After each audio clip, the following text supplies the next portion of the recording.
Welcome back to another story on Watch Harry. This time, we're bringing you Daphne Greengrass and Hermione Granger both courted Harry first year and formed alliance to audit Dumbledore's finances. Your likes fuel our creativity. Subscribe and stay tuned. Here's the story. Chapter 1. The weight of a name. The letter from Gringotts arrived on the same morning as Harry's Hogwarts acceptance. Tucked behind it in the stack of post Uncle Vernon had been trying to intercept for 3 days running. Harry didn't know that, of course. He only knew that when the letters finally stopped being funny and started being terrifying to the Dursleys, when Vernon boarded the mail slot and Petunia started looking at Harry like he was something that needed to be disposed of quietly, there was a second envelope in the stack that nobody mentioned. He found it in the kitchen bin, still sealed, while he was cleaning up after breakfast on a Tuesday. The Gringotts seal was gold and goblin sharp, a tiny embossed pickaxe crossed with what looked like a quill. The envelope was addressed, in the same unervingly specific handwriting as the Hogwarts letters, to Mr. H. Potter, the cupboard under the stairs, 4 Privet Drive. Somebody, somewhere, knew exactly where he slept. He wasn't sure if that was comforting or not. He pocketed it and read it that night by torchlight. Most of it was incomprehensible. Words like fiduciary review and estate account reconciliation and automated quarterly audit flags swam past him like they were written in a different language, which, in a way, they were. But one paragraph near the bottom was plain enough that it landed in his stomach like a stone. The Potter Family Trust, primary account number 7743G, has been flagged by our automated audit systems for irregular withdrawal patterns occurring over a period of approximately 10 years. As the sole living heir and account beneficiary, you are entitled to a full account review at your earliest convenience. Please present yourself at any Gringotts branch with valid proof of identity. This notice has been sent in triplicate as required by the Gringotts Charter of 1752. Harry read it 3 times. Then he folded it very carefully and put it inside the torn lining of his mattress where the Dursleys had never thought to look, next to a photograph of a motorbike he'd cut from a magazine when he was 7 because he'd thought it looked like freedom. He didn't know what an estate account was. He didn't know he had one. He didn't know what irregular withdrawal patterns meant, but the word irregular had the particular quality of a word that adults used when they meant wrong but didn't want to say it yet. He filed it away, the way he'd always filed things, the bruises, the hunger, the particular cruelty of watching Dudley get 2 birthday cakes, in a place that wasn't forgotten, just waiting. 3 weeks later, Hagrid arrived through a wall, and Harry's world cracked open like an egg. The Hogwarts Express left from platform 9 3/4, which was a sentence Harry would have laughed at a month ago.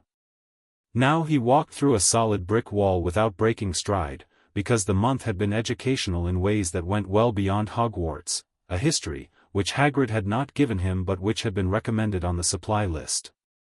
He'd bought it. He'd read it on the train to London. He'd also bought every other book on the list, paid for from the mountain of gold coins in Vault 687, which Hagrid had taken him to see at Gringotts. Harry had tried, quietly and carefully, to ask Griphook, the goblin driving their cart at breakneck speed, about account number 7743G. Griphook had given him a look that was either impressed or contemptuous, it was hard to tell with goblins, and said, very precisely, that matter will require an appointment with a senior accounts manager, Mr. Potter. Not a junior cart attendant. Then he'd said nothing else on the subject, and Harry had filed that away too. The platform was chaos. Beautiful, bewildering chaos, owls screaming in their cages, trunks threatening to tip off trolleys, children in muggle clothes and robes and the occasional mix of both. A round-faced boy near the barrier was crying quietly while his grandmother told him he'd left his toad somewhere on the muggle side. Harry watched a pair of red-headed twins help a younger red-headed boy haul a trunk through a compartment door and felt, for the first time in his life, like he was watching a world he was supposed to be part of. He found a compartment near the middle of the train, stowed his trunk with some difficulty, and sat down. His owl, Hedwig, he'd named her, from one of the books, ruffled her feathers at him from her cage like she was mildly disappointed in how long the trunk lifting had taken. "You could help, you know," he told her. She turned her head away with magnificent dignity. He was still grinning at that when the compartment door slid open. The girl who stepped in was not the round-faced, eager sort he'd been half expecting. She was slim, with pale blonde hair pulled back in a precise plait, and she moved like she'd been told from birth that how you entered a room was a statement. She looked at Harry, then at the empty seats, then back at Harry, a full, assessing look that reminded him uncomfortably of Petunia cataloging the value of a neighbor's furniture. "This compartment is available?" she asked. Her voice was cool and measured, the kind of cool that wasn't rude exactly, but wasn't warm either. "Far as I know," Harry said. She set her bag on the rack with the same economy of movement, sat down across from him, and folded her hands in her lap. She didn't introduce herself immediately. Instead she studied him for a moment longer, and Harry, who had learned at age 6 that being watched carefully usually meant someone was deciding how to use you, watched her back. "You have a Gringotts seal on the edge of your cuff," she said. Harry looked down. Sure enough, a tiny smear of gold wax. He'd been carrying the letter in his pocket for weeks, checking it occasionally like it might change, had transferred to his sleeve at some point. He hadn't noticed. "Occupational hazard," he said, which was a phrase he'd heard Vernon use and had always liked the shape of. Something shifted in the girl's expression. Not warmth exactly. More like recalibration. "Daphne Greengrass," she said. "Harry Potter." He watched her absorb that without visible reaction, which told him she'd already known. Most people either went wide-eyed or went carefully neutral when they heard his name, and the careful neutrality, he was learning, was the more interesting response. "The Gringotts letter," she said, as if they'd been in the middle of a conversation. "Was it an audit notice or a routine quarterly statement?" Harry blinked. "How do you know about Gringotts audit notices?" "My father manages 3 family trusts and 2 investment accounts through Gringotts. I've been reading correspondence over his shoulder since I was old enough to sit at the desk." She said it matter-of-factly, like this was normal. Maybe, Harry thought, in her world it was. Most people don't receive audit flags. They're automated, the goblin systems run pattern recognition on all accounts, but they only generate a formal notice if something trips a threshold. Irregular activity. Unauthorized withdrawals. That sort of thing. The last 3 words landed with perfect precision, and Harry felt the letter in his jacket pocket like a small warm coal. "It was an audit notice," he said. Daphne nodded, once, like this confirmed something. "Has anyone tried to take it from you?" The question was so direct that Harry laughed, a short, surprised sound. "The Dursleys threw it in the bin, but they didn't know what it was." "The Dursleys are your Muggle guardians." "Not a question. You've done your homework." "Everyone who pays attention has done their homework on Harry Potter," she said. "The question is what homework and why." She tilted her head slightly. "Keep the letter. Don't show it to teachers. Don't show it to Dumbledore." "Have you met Dumbledore yet?" "Not exactly. I've seen his picture on a chocolate frog card." "When you meet him," Daphne said, with the same tone she might use to say when it rains, "he will be very warm, very welcoming, and very interested in whether you've encountered any difficulties with your financial affairs." She paused. "Answer his questions about the castle. Answer his questions about your health. Do not mention the letter." Harry looked at her steadily. She was 11 years old. She was telling him, with the practiced ease of someone reading from an internal manual, not to trust the headmaster of the school he was about to attend. And the thing was, the thing that should have made him dismiss her as dramatic or strange, was that nothing she'd said so far had been wrong. "Why are you telling me this?" he asked. Daphne considered the question with what seemed like genuine seriousness. "Because the wizarding world has spent 10 years deciding what Harry Potter is for," she said finally. "And I find the question of what Harry Potter actually wants considerably more interesting." Harry opened his mouth to respond to that, but the compartment door slid open again. The girl who came in was carrying 3 books, a bag that seemed structurally optimistic about how much it could hold, and an expression of determined friendliness that suggested she'd been rehearsing introductions. "Sorry, is it all right if I sit here? Everywhere else is full or, oh." She stopped. Her eyes had gone to Harry's forehead, then, with visible effort, back to his face. "You're Harry Potter." "Apparently," Harry said. "I'm Hermione Granger." She sat down without waiting for an invitation, which Harry found refreshing after the architectural precision of Daphne's entry. She set her books on her lap with the familiarity of someone who always had books on their lap. "I've read about you in modern magical history and the rise and fall of the dark arts and great wizarding events of the 20th century, and I have to say," she paused and seemed to catch herself being about to say something that would come out wrong, "I imagine it must be quite strange, being famous for something you can't remember." "Little bit," Harry agreed. Hermione looked at Daphne. Daphne looked at Hermione. It was the look of 2 people taking inventory. "Hermione Granger," Daphne said. "Muggle-born. First in your year at primary school. Applied for Hogwarts early reading program and were apparently declined, which is interesting because the program exists specifically for academically exceptional incoming students." She said it pleasantly, as if she were reading a weather report. Hermione's expression went through approximately 4 phases in 2 seconds. "How do you know that?" "My mother sits on the Hogwarts Board of Governors." One of the items on last spring's agenda was a discussion about the early reading program's admissions criteria. Daphne's voice remained completely even. "The criteria were adjusted last year. Specifically, they added a requirement that applicants have a demonstrated connection to the traditional magical community." The compartment went quiet. Outside the window, London was giving way to green. "That's discrimination," Hermione said. Her voice was careful and precise, the voice of someone who chose that word deliberately because it was accurate. "Yes," Daphne said. "It is. Interestingly, it's also technically illegal under the Educational Equality Statutes of 1968. She paused. "I don't tell you this to upset you. I tell you because it's useful to know which rules exist and which rules are actually enforced, because those are frequently different lists." Hermione was quiet for a moment, staring at her books. Then she looked up. "You're Slytherin," she said. It wasn't an accusation, but it had edges. "I will be," Daphne said.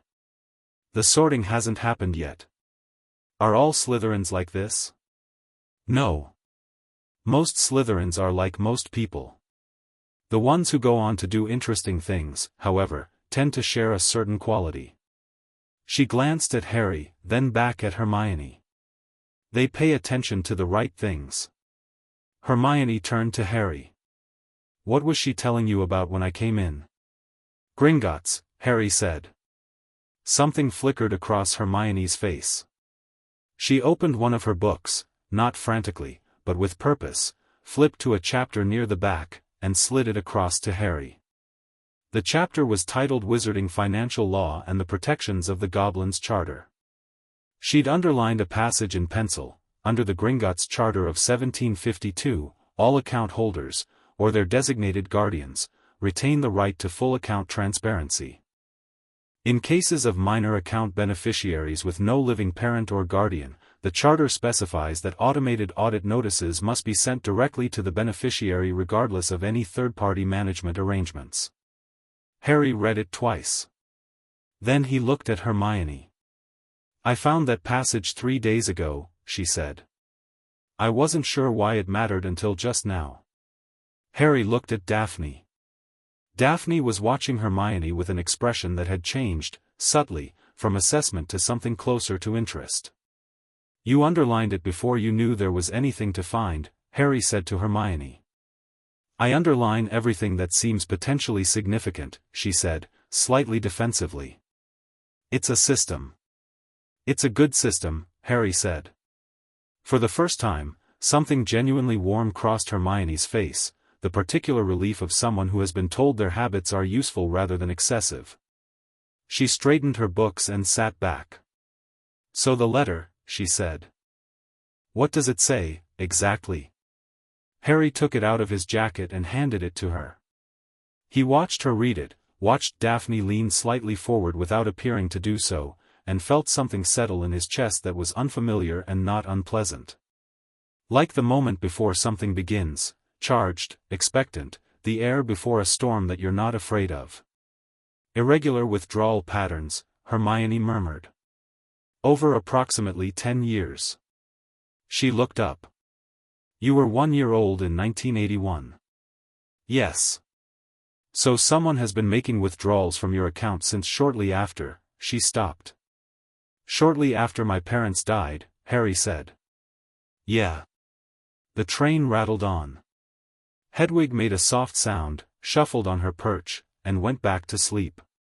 Outside, the green countryside was opening up, proper countryside, the kind Harry had only ever seen from the Dursleys' car on the way to holidays he wasn't taken on. "Keep the letter safe," Daphne said. "And when we get to Hogwarts, before anything else, before classes, before the feast, before any of it, I want you to notice something." "What?" "Notice who pays attention to you. Not who stares, not who whispers. Who watches." She met his eyes directly. "There's a difference."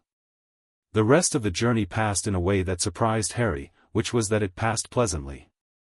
Hermione had a lot of opinions about their textbooks, several of which were corrections of the textbooks themselves, delivered with the brisk confidence of someone who considered accuracy more important than tact. Harry found this deeply entertaining.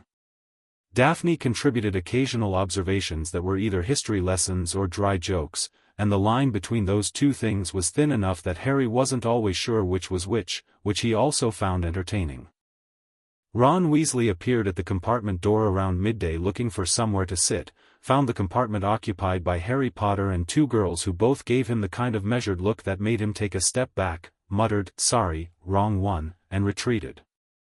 Harry felt a brief pang of something. He'd heard about the Weasleys on the platform, the twins offering him sweets and their younger brother talking eagerly about Hogwarts, and there was a straightforward friendliness to them that appealed to him. But when he glanced at Daphne, she gave him the smallest shake of her head, and he thought about what she'd said. "Notice who pays attention to you." He'd think about Ron Weasley. He wasn't Daphne, he wasn't going to calculate every relationship before he made it. By the time the trolley came past, the three of them had established, without quite discussing it, that this was not a chance meeting that would dissolve on the platform.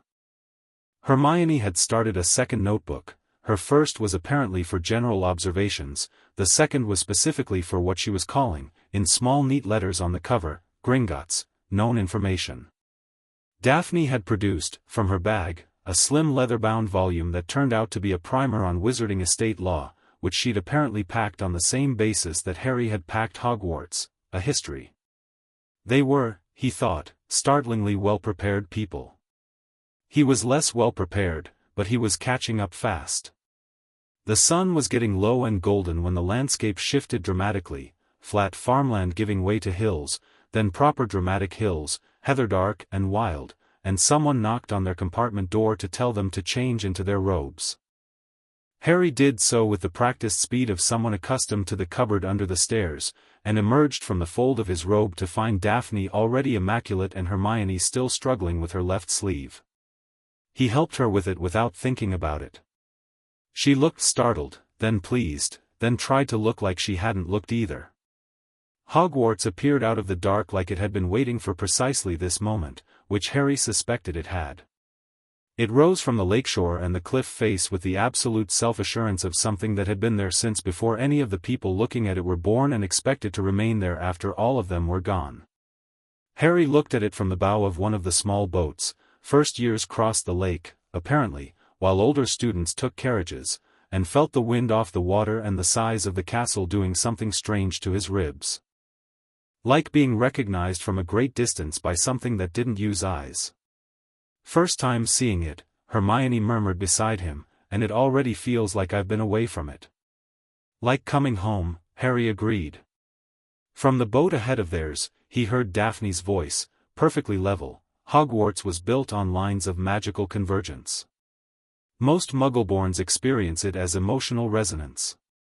Most purebloods experience it as, well, essentially the same thing, but they've been told to expect it, so they pretend it's intellectual rather than emotional. A brief pause. I am absolutely experiencing it emotionally. Harry laughed, and the sound went out over the dark water and came back as echo. The Great Hall was absurd in the best possible way. Harry had grown up in a semi-detached house in Surrey where the rooms had low ceilings and smell of something that was always almost but not quite shepherd's pie. The Great Hall had a ceiling that wasn't a ceiling, it was the sky, enchanted to show the actual sky, currently a deep blue-black scattered with stars, and 4 long tables full of students and candles floating in midair, and the combined noise of several hundred magical children eating dinner that hit him like a warm wall. He had approximately 4 seconds to take this in before Professor McGonagall appeared at the front and the first years were herded into a line and the sorting hat was placed on a stool. He would remember, later, that the hat sang. He would remember that the song was clever. What he would remember most vividly, though, was the moment when it was placed on his head and something like a voice materialized not in his ears but in the space behind his thoughts. Well, here you are at last. Bit late, Harry thought. A sensation like laughter, warm and rustling.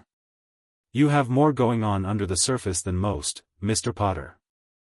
Gryffindor would do nicely, courage in abundance, a rather impressive amount of suppressed fury that will either serve you very well or get you into spectacular trouble, both, probably. Almost certainly. But also, Slytherin would challenge you differently. Cunning is something you have, you simply don't call it that. And Ravenclaw would, no, I think not. Too individual for it. You'd find the collective intellectual project stifling.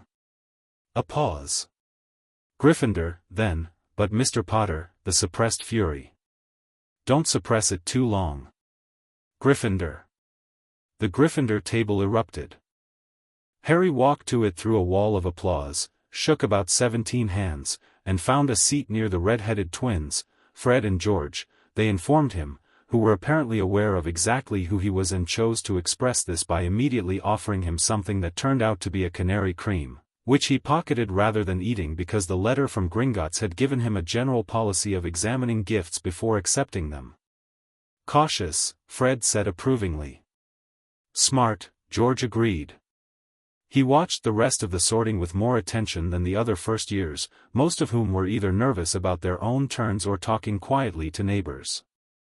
Hermione's name was called, the hat touched her head and announced Gryffindor in under 10 seconds, which she seemed pleased with.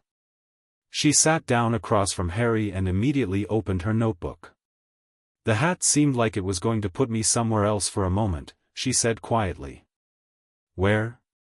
Ravenclaw. But I think wanting to do something with knowledge is different from wanting to collect it, and maybe it noticed. She paused, looking faintly puzzled. Did it talk to you? Inside your head? Yeah. Strange. Like a very ancient, very considered opinion. Yeah. Daphne Greengrass. The hat was on her head for perhaps 3 seconds before it announced Slytherin. She walked to the Slytherin table without any particular expression and sat down, and found the precise seat from which she could maintain a clear sightline to the Gryffindor table in general and Harry in particular. Harry noticed this, noticed her noticing that he'd noticed, and she gave him the most minimal possible nod, which in the context of Daphne Greengrass was roughly equivalent to a wave. The feast appeared. Harry ate a great deal of it because he had been hungry, in varying degrees, for most of his life, and the Hogwarts kitchens apparently took no prisoners on the subject of abundance. Around him, his new housemates were loud and generous and comfortable with each other in the way that people are when they've been doing this for years, and Harry found himself folded into that warmth without quite knowing how it happened, Percy Weasley explaining the house point system with earnest precision, the twins offering commentary from either side that Percy pretended not to hear, Neville Longbottom finding his toad and looking so relieved that Harry was genuinely happy for him. And notice who watches. He was aware, without looking directly, that the head table was doing what Daphne had predicted. There were glances, assessments, the particular quality of adult attention on a child who represents an interesting variable. Professor Quirrell, the defense teacher, had a nervous, faintly twitching quality that Harry filed for later. Professor Snape's attention was the most pointed, but also the most readable, dislike, complicated, ancestral, the kind you inherit rather than earn. Professor McGonagall seemed to consider him her problem in the most affectionate possible way. And Dumbledore. Albus Dumbledore sat at the center of the high table with the absolute stillness of someone who has learned to be a monument to themselves, and his eyes, blue, bright, twinkling in a way that Harry suspected was calculated, moved across the first years with the sweep of a man reviewing an investment portfolio. They stopped on Harry for just a moment longer than everyone else. Warm. Welcoming. And very precisely measuring something. Harry looked back without flinching. He thought about irregular withdrawal patterns, about triplicate audit notices, about the way Daphne had said do not mention the letter with the practiced confidence of someone reading from a manual written by experience. He smiled at Dumbledore. A perfectly ordinary 11-year-old smile. Dumbledore smiled back, benevolent and satisfied. Notice who watches, Harry thought. I see you. The post-feast move to Gryffindor Tower was loud and navigational and involved Percy getting briefly lost, which the twins considered the funniest thing that had ever happened. Harry followed the moving portraits and the shifting staircases with a kind of loose, adaptive attention. The castle was already doing something to him, some magnetic orientation that made navigating it feel less like following directions and more like being led somewhere by the hand. His dormitory was 4 poster beds and red curtains and the particular smell of old stone that he was already, within 20 minutes, beginning to think of as home. His trunk sat at the foot of his bed. Hedwig had been released for the night and would find her own way back, which he trusted without question because she'd already demonstrated, on the journey from Diagon Alley to King's Cross, that she was significantly more competent than most people he knew. His dorm mates were Ron Weasley, Neville Longbottom, Dean Thomas, and Seamus Finnegan. Ron had looked at him when he walked in and started to say something bright and social that was clearly the opening gambit of someone who wanted to be his best friend. Harry gave him a genuine smile and said, "Hey," and the connection was established, easy and real. He liked Ron immediately. Ron was the kind of person who was exactly what he appeared to be, and Harry, who had spent years around people who were absolutely not what they appeared to be, found this deeply restful. When the others were asleep, Harry lay in the dark and thought. He thought about the letter in its hiding place, currently transferred from his jacket pocket to the inner lining of his trunk. He thought about Daphne Greengrass and the 14-second education she had given him about institutional trust, delivered with the precision of someone who had been learning this lesson since before she could read. He thought about Hermione and her underlined passages, her notebook with Gringotts, known information on the cover, her particular quality of attention that was less like curiosity and more like a beam of light that happened to be aimed at you. He thought about Dumbledore's eyes. Warm, blue, calculating. He thought about his parents, who had died when he was 1 year old, and whose vault had been quietly bleeding since shortly after their deaths, and whether those two facts were connected by accident or by design. The wizarding world has spent 10 years deciding what Harry Potter is for. Daphne's voice, level and precise, in the rocking compartment of the Hogwarts Express. And I find the question of what Harry Potter actually wants considerably more interesting. Harry stared at the red curtains of his 4-poster bed and decided, with the quiet certainty of someone making a decision that had been building for 11 years, that he agreed with her. He wanted answers. He wanted his account number 7743G and the full records of every withdrawal since 1981, laid out in a ledger where he could look at them until they made sense. He wanted to understand the system he'd been dropped into, the real system, not the welcoming narrative, not the Your Famous and Special story, not the chosen one prophecy that he could already feel being pressed onto him like a costume that would never quite fit. And he wanted friends. Not admirers, not allies of convenience, not people who were kind to him because of the scar on his forehead. He'd had 2 conversations on a train today, and for the first time in his life he'd felt like a person having conversations rather than a famous name being managed. He wanted more of that. He pulled the curtains and closed his eyes and slept, dreamlessly, for the first time in years. He woke to morning light slanting through high windows and the smell of something being cooked somewhere deep in the castle, and lay still for a moment, orienting. The dormitory. Hogwarts. The post on the table at the end of the room, because apparently post arrived at the dormitory level. He dressed quickly and got to the table first. Most of it was clearly not for him: catalogs, letters and the sort of envelopes that meant parental correspondence, one package wrapped in brown paper that was vibrating slightly, which he stepped away from. But at the bottom of the stack, tucked under a catalogue for Madame Malkin's autumn robes for all occasions, was a small, neat envelope.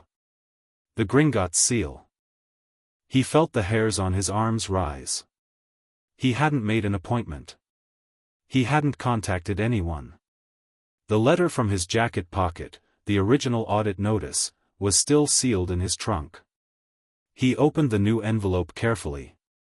It was short, 3 lines, in a different script than the audit notice, not the formal corporate hand but something precise and deliberate, like someone had chosen each word for weight. Mr. Potter, the automated notice sent to your residence was flagged for interception by a standing instruction on your account file. The instruction has been in place since November 1981 and is registered to a third party. As this constitutes interference with account beneficiary communications, we are notifying you directly via a secondary channel. We strongly recommend an in-person visit at your earliest convenience. Senior Accounts Manager Ragnarok, Gringotts Bank. Harry read it once. He didn't need to read it twice. Someone had put a standing instruction on his account to intercept his mail from Gringotts. Someone had done it in November 1981, when he was 1 year old and his parents had been dead for a month.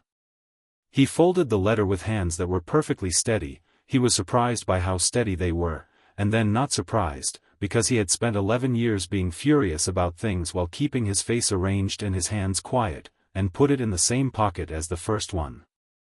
His dorm mates were beginning to stir. Ron sat up, hair going in 6 directions, and squinted at Harry with morning fog friendliness. "Post already?" Ron said. "Couple of catalogs," Harry said. "Nothing interesting." He found Hermione at breakfast before the rest of Gryffindor arrived, which wasn't difficult because Hermione apparently believed that arriving early was a form of respect for the institution. She was reading, naturally, and looked up when he sat down across from her. He put both letters on the table. She read them in order, slowly, the way she read everything, not fast, but with total attention, like she was memorizing. When she finished the second one she looked up and her eyes were very bright. "A standing instruction to intercept your mail," she said. "Registered to a third party. In November 1981. Yeah. Harry." She leaned forward slightly. That's not financial fraud, I know." He kept his voice quiet, easy, because the hall was filling up. "But I want to know how big it is before I decide what to do with it." She was quiet for a moment, doing the particular thing she did where her expression went through several stages of processing. "We need to talk to Daphne." "I know. She's in Slytherin. We can't exactly just, I'll figure it out. She might not, she will." He was more certain of this than he could quite explain. She brought it up on the train for a reason. She didn't have to do that. Hermione tapped her pencil against her notebook, the Gringotts one, and looked at the letters again.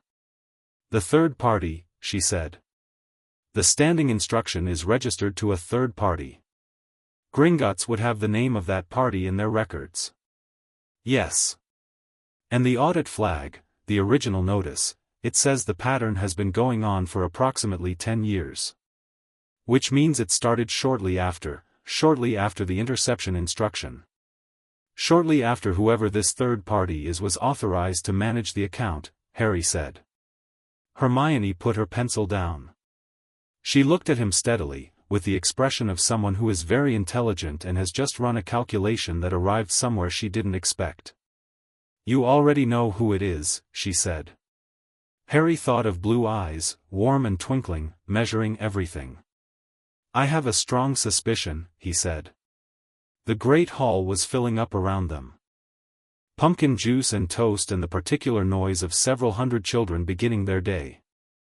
Owls arriving with post, diving and rising through the enchanted sky ceiling, carrying letters from families and the daily papers and ordinary messages between ordinary people. Somewhere at the head table, Dumbledore was eating breakfast and reading correspondence and performing benevolence for whoever needed it today. Harry poured himself a glass of pumpkin juice and decided he quite liked Hogwarts, and he was going to enjoy it enormously, and he was also going to find every single number in that account ledger, and he was going to make sure that whoever had been helping themselves to it for a decade understood, with full clarity and no ambiguity, that the age of Harry Potter being an unattended variable was over. He drank the juice. It was excellent. Across the hall, at the Slytherin table, he caught a flash of pale blonde hair and found Daphne already looking at him. He raised his glass slightly. She lifted her chin slightly. The acknowledgement traveled the length of the great hall like a current. The alliance, still unnamed, still forming, still 3 children eating breakfast on their first morning, held. Chapter 2, What the Ledger Says. The first week of classes established several things with clarity. Harry was not, as the wizarding world seemed to have expected, a fully formed hero waiting to be unwrapped. He was, however, a fast learner with reflexes that made Professor McGonagall pause mid-demonstration during Transfiguration, and a quality of focused attention during spellwork that Flitwick noticed and wrote something down about in his register. He didn't announce these things. He simply did the work, and let the work speak. Hermione was, objectively, the best student in every class. She was also aware of this, which was occasionally a problem, and not yet aware that being the best student and being right were sometimes different things, which would be a problem later. But her instincts were excellent and her notes were meticulous, and when Harry borrowed them after missing the tail end of a charms lecture because Peeves had decided to drop a suit of armor in his path and the detour had cost him 7 minutes, he found them better organized than the textbook. Daphne was in different classes for most of the week, but she had a gift for appearing in shared spaces, the library, the courtyard by the greenhouses, the particular corridor near the charms classroom that served as a natural crossroads for both houses, with the timing of someone who did not believe in coincidence. They didn't speak at length, a few exchanged words here, a shared look over someone else's head there. But Harry noted that she was building something, patiently and without apparent effort, and the thing she was building was proximity. The letters were in his trunk, in the inner lining, next to the magazine photograph of the motorbike. He thought about them constantly and discussed them not at all, which was less strategy than instinct. He had grown up in a house where anything you valued was used against you, and caution was a habit so deep it had become automatic. By Saturday of the first week, he'd made a decision. The library was quiet on Saturday mornings because most students were still in the phase of believing that the first week's homework could wait until Sunday. Madame Pants was reshelving in the restricted section and not watching the main floor with her usual predatory attention. Hermione had arrived at 9, which Harry knew because she'd mentioned it the night before with the tone of someone issuing an invitation they expected to be declined. He arrived at 9:15 to find her at a table near the window, 4 books open around her and a 3rd notebook started. "What's the 3rd one?" he asked, sitting down. "Wizarding Inheritance Law." She slid it toward him. Specifically the sections on guardianship authority and estate management rights for minor beneficiaries. She had tabbed half a dozen pages with small strips of parchment. "Read from the green tab." He read from the green tab. The passage was dense, but the core of it landed clearly enough. In cases where both parents are deceased and no will has been formally executed before the Wisengamot, guardianship of the estate, distinct from personal guardianship, defaults to the senior magical guardian appointed by the chief warlock of the Wisengamot, unless contested within 3 months of the appointment. Harry set the notebook down. The chief warlock of the Wisengamot. Dumbledore has held that position since 1975, Hermione said. He appoints the senior magical guardian. Which means he could appoint himself, or, more likely, because appointing yourself is technically a conflict of interest even in wizarding law, he could appoint a proxy. And the proxy would have access to the estate, including authorization to make withdrawals for, and I'm quoting here, she flipped to another tab, costs associated with the care and maintenance of the minor beneficiary, including housing, education, and any other expenses deemed necessary by the senior magical guardian. She looked up. Harry, the Dursleys have never spent a meaningful amount of money on you. The sentence was plainly, carefully spoken, and Harry appreciated the plainness of it. He'd been told his whole life that the Dursleys were generous for taking him in. To have someone look at the facts and state them flatly was like a window opening. So the withdrawals were authorized under the care and maintenance provision, he said. But the money never reached me. The money never reached you, Hermione confirmed. Which means it went somewhere else. Either to the proxy, or, further up the chain. She paused. We need the actual account records to know where. Which is why we need Gringotts. Which is why we need Gringotts, she agreed. But we also need, she hesitated, and he could see her being careful about how she framed this, someone who knows how to navigate the request. Gringotts goblins are entirely willing to work with account beneficiaries, but the process has conventions. Political and cultural conventions that I've read about but don't have practical experience with. Daphne, Harry said. Daphne, Hermione agreed, with the expression of someone acknowledging a fact they find slightly uncomfortable but won't pretend otherwise about. I'll get her, Harry said, and stood up. Hermione looked alarmed. You can't just, she's in the library somewhere, you don't know, second aisle from the right, history section, third shelf from the top, Harry said. She's been there for 20 minutes. She came in just after you. Hermione opened her mouth, looked at him for a moment, and closed it again. He found Daphne exactly where he'd tracked her from the corner of his eye, seated on the floor between two shelves with a book open across her knees, entirely comfortable with the indignity of floor sitting in a way that suggested she'd decided long ago that the floor was simply a lower chair. She looked up when he crouched down to her level, and her expression shifted from reading mode to something sharper and more present. Saturday morning, she said. You're ready. We're ready, he said. Hermione's at the window table. She's been building a legal framework for the last 6 days. You've been waiting to see how long it would take us. He paused. I'm not annoyed by that, just so we're clear. I'd have done the same thing. Something in Daphne's eyes changed, a recalibration he was beginning to recognize as her version of being impressed. She closed the book, stood up with a fluid economy of movement, and tucked it under her arm. Lead the way, she said. At the window table, there was a moment, about 40 seconds long, where Hermione and Daphne sat across from each other and did the thing they'd been doing since the train, which was reading each other with the focused intensity that neither of them applied to anything less than full attention. Harry sat between them and let it happen, because he understood, with the instinctive social intelligence of someone who'd spent years reading the emotional temperature of a house where everything could turn at any moment, that this needed to play out on its own terms. Hermione went first, because Hermione almost always went first. She slid the inheritance law notebook across the table. Daphne read the tabbed sections without touching the book. She bent over it, reading from a slight distance, which Harry eventually understood was politeness. It was Hermione's notebook. You didn't handle someone's research without permission. Your analysis is correct, Daphne said, when she straightened. The care and maintenance provision is the likely authorization mechanism. It's broadly worded, which is why it's been used before. There are 3 precedent cases I know of where estate funds were systematically redirected under that provision.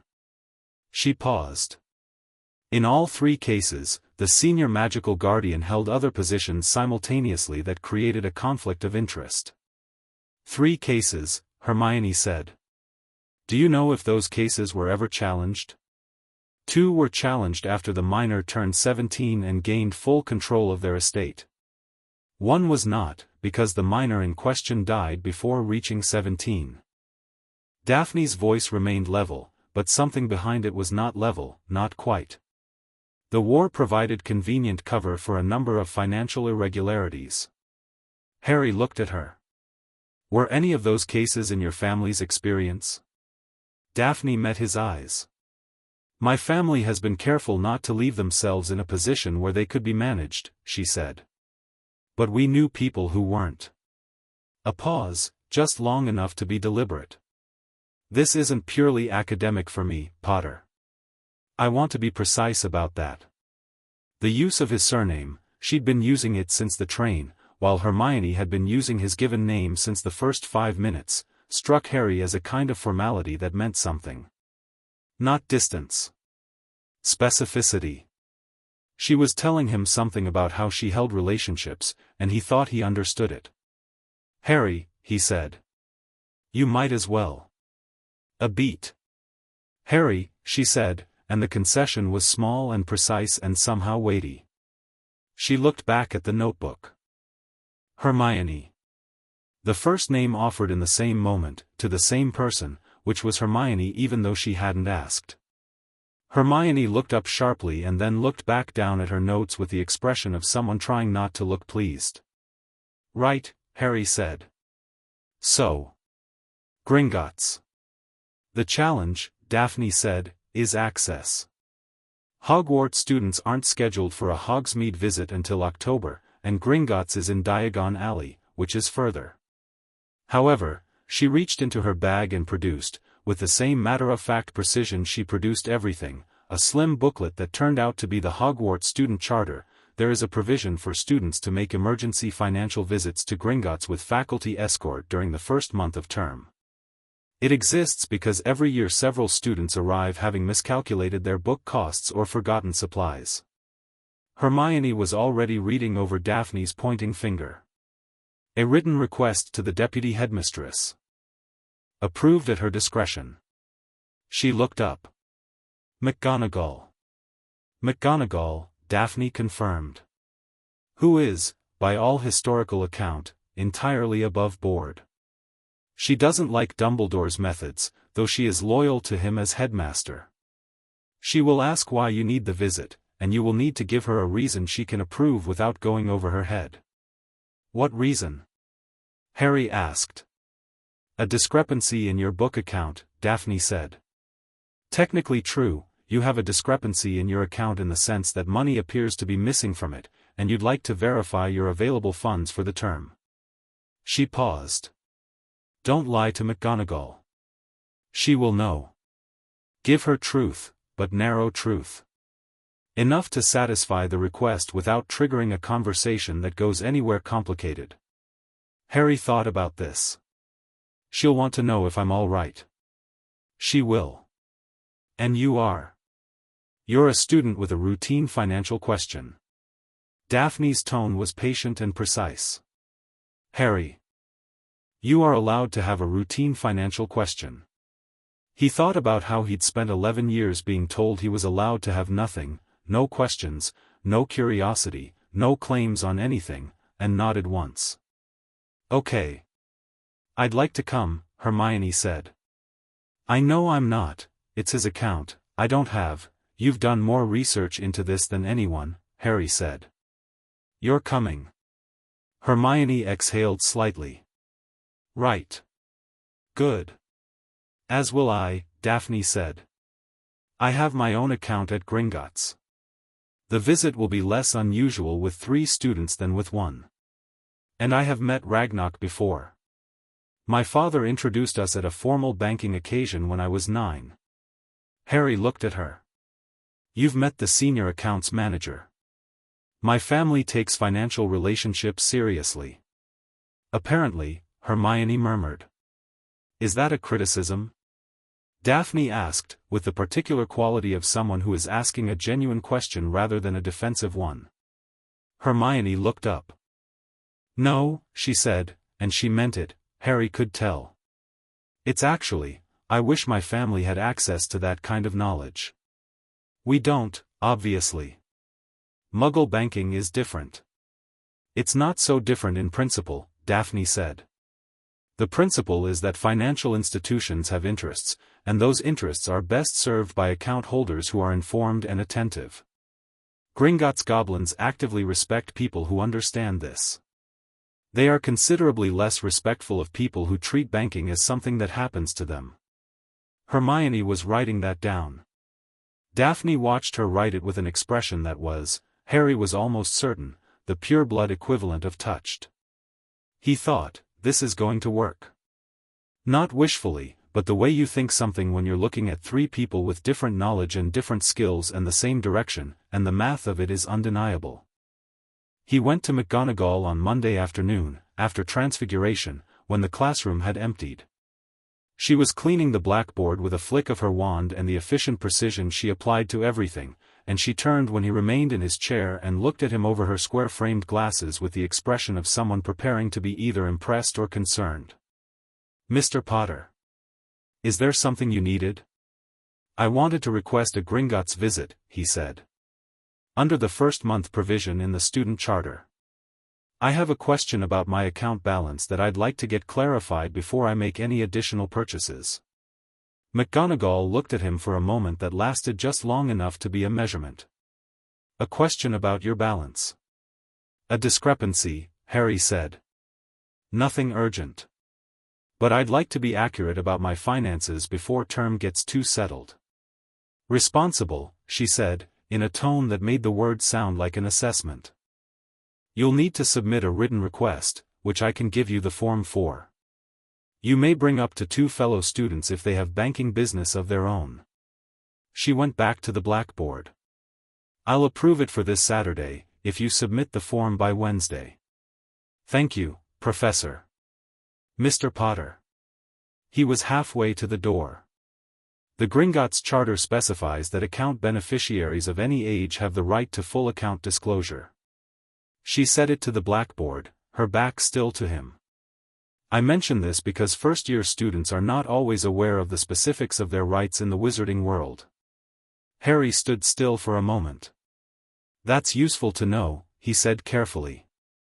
It is, McGonagall agreed, and said nothing else. He walked out into the corridor and thought, she knows something. Not everything, but something. And she just handed him a piece of the map. Saturday came with grey autumn sky and a ministry escort, a single-board junior official named Travers who spent the whole journey reading Which Broomstick? And showed no interest in the 3 11-year-olds he was apparently responsible for. The flood journey from McGonagall's office to the Leaky Cauldron was Harry's first, and he arrived in a controlled tumble that he converted into a step at the last possible moment, which was, he thought, probably good enough. Diagon Alley in mid-September had shed the first of school frenzy. The shops were busy but not frantic, and the particular golden morning light made the crooked buildings and their bulging windows look like something from a story, which, Harry supposed, they were. Gringotts stood at the far end of the alley like a full stop. White stone and brass doors and the 2 goblins flanking the entrance with the stillness of people who have decided that stillness is its own statement. Harry had been here once, 6 weeks ago, with Hagrid, fast and practical and vault-focused, no time for anything else. He looked at it differently now. Let me do the initial greeting, Daphne said quietly, as they mounted the steps. She wasn't asking for control, she was distributing the task where it would be most effective. Harry nodded. Hermione, to her credit, nodded immediately. Inside, the marble hall was high and cold and busy with the low industry of goblin banking. Daphne moved to the nearest teller, a goblin who looked up with the goblin expression that could mean anything but generally meant say something worth my time, and said, in a voice that was properly respectful without being sycophantic, which Harry understood was the exact correct register, we have an appointment with Senior Accounts Manager Ragnarok. My name is Daphne Greengrass. My colleagues are Harry Potter and Hermione Granger. The teller looked at Daphne. Then at Harry. Something in the goblin's face shifted, not surprise exactly, but recognition. One moment, the teller said, and disappeared through a side door. They waited. Harry looked straight ahead. Hermione had her hands folded in front of her like she was about to give a presentation. Daphne was still and unhurried. The teller returned in under 2 minutes. "Manager Ragnarok will see you now." Ragnarok was old. Not old in the human way that meant slow or fragile, but old in the way that mountains are old, the kind of old that becomes a form of authority on its own terms. He was seated behind a desk that was covered not in clutter but in organized information, ledgers, scrolls, sealed correspondence, all of it with the placement of things being actively used rather than stored. His eyes were dark and they moved across the 3 children with rapid, complete attention. "Miss Greengrass," he said. His voice was deep and precise.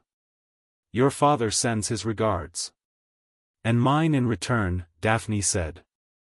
She sat, and Harry and Hermione sat with her, without waiting to be asked, which Harry had the instinct for and Hermione had clearly thought about, because she sat without hesitation. Ragnarok looked at Harry. "Mr. Potter. We sent you 2 communications." "I received both," Harry said. The second one, particularly, was clarifying. He kept his voice steady, matter-of-fact. "Someone put a standing instruction on my account to intercept communications. In November 1981. Correct. I'd like to know who." Ragnarok looked at him for a long moment, and Harry got the sense of something being decided, not about whether to tell him, because the charter was clear on that, but about how to frame it for an 11-year-old who was clearly not quite the 11-year-old anyone had predicted. "The standing instruction is registered to Albus Percival Wulfric Brian Dumbledore," Ragnarok said. "It was placed under the authority of his appointment as senior magical guardian of the Potter estate in November 1981, 3 weeks after the deaths of James and Lily Potter." The room was quiet. The sounds of the banking hall were distant and administrative.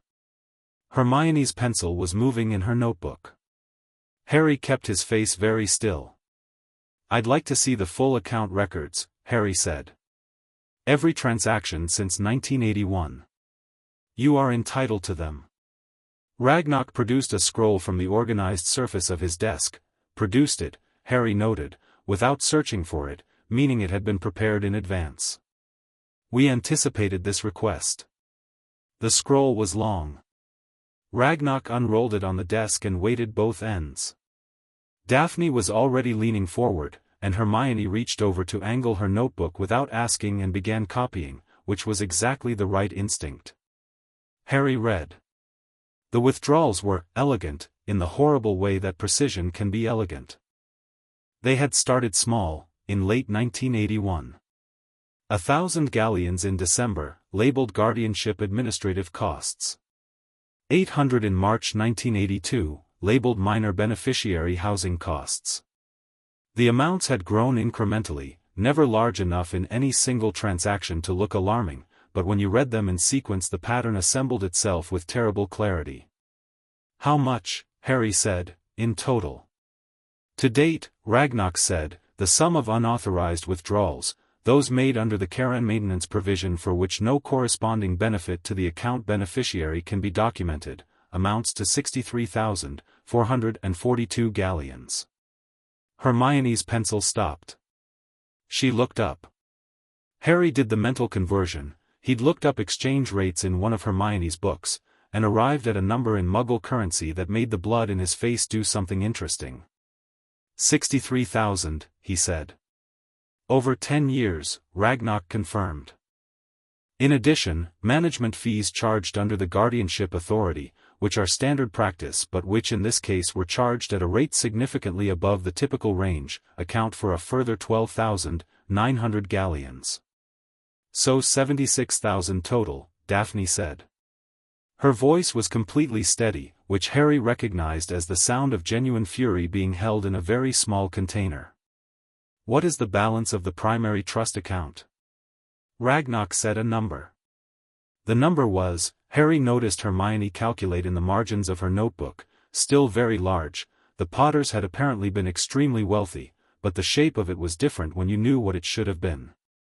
"There's also the secondary vault," Ragnarok said. "Vault 687, which you visited in August. The gold there is unrestricted discretionary funds, transferred from the trust annually. The management of the trust account, however, is the relevant matter. What documentation exists for the withdrawals? Hermione asked, and her voice was exactly right, precise, professional, the voice of someone who has read the relevant legal statutes and is asking a technical question, not a personal one. Each withdrawal is accompanied by a disbursement record signed by the senior magical guardian. Ragnarok produced another scroll. You will note that all records cite the care and maintenance provision. You will also note, he unrolled the scroll to a particular point and indicated a column, that the destination account for all disbursements is a private account maintained at Gringotts. Not a household account for the Dursley family. Not an educational account. A private personal account. Whose? Harry asked. The account is registered in the name of the Albus Dumbledore Personal Trust. The account holder has exercised the standard privacy protections that all Gringotts account holders are entitled to. We cannot disclose the account's contents or transactions. Ragnarok looked at Harry with an expression that Harry was learning to read. Goblins, he thought, were not emotionless, they were precise, which was different. We can, however, confirm that the disbursements from your trust arrived in that account. The pieces were all on the table now. Hermione had filled 4 pages of her notebook. Daphne was sitting very still with her hands in her lap, and Harry could see the effort it took her to maintain that stillness, which told him more about her than almost anything else had so far. What are my legal options? Harry asked. Ragnarok settled back in his chair. You are 11 years old and cannot execute legal contracts independently. However, under the Goblin's Charter and the Wizarding Minor Protections Act of 1932, you may designate a financial representative, not a guardian, specifically a financial representative, who may act on your behalf in banking matters. This representative cannot be a Hogwarts staff member, ministry official, or member of the Wizarding. A pause.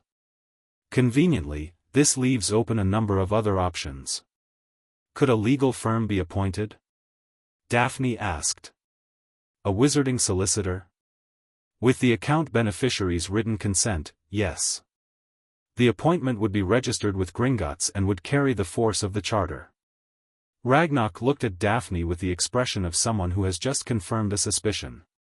You are thinking of Greengrass Family Council. Perkin and Fawcett, Daphne said. They've managed my family's accounts for 3 generations and have no connection to the Wizarding or the ministry. They are known to us as reputable. Harry. Daphne turned to him.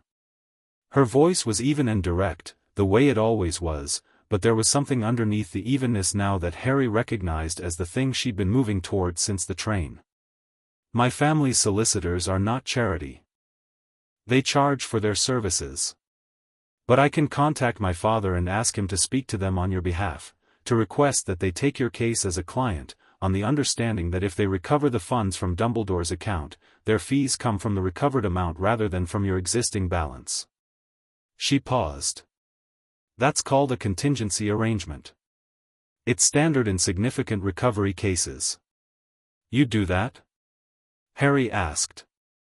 Ask your father to intervene for me? Daphne met his eyes. My father will do it because it is a significant case and because having Perkin and Fawcett associated with a recovery of this size and this political weight is good for everyone involved. I want you to be clear about that. I am not offering you charity. I know, Harry said. You're offering me a transaction. Yes. What do you want from it? The question was direct and Daphne received it without flinching. I want an alliance, she said. Formal, clear, and mutual. Not friendship performing as strategy, actual alliance, where we are each clear about our interests and honest about them. She held his gaze.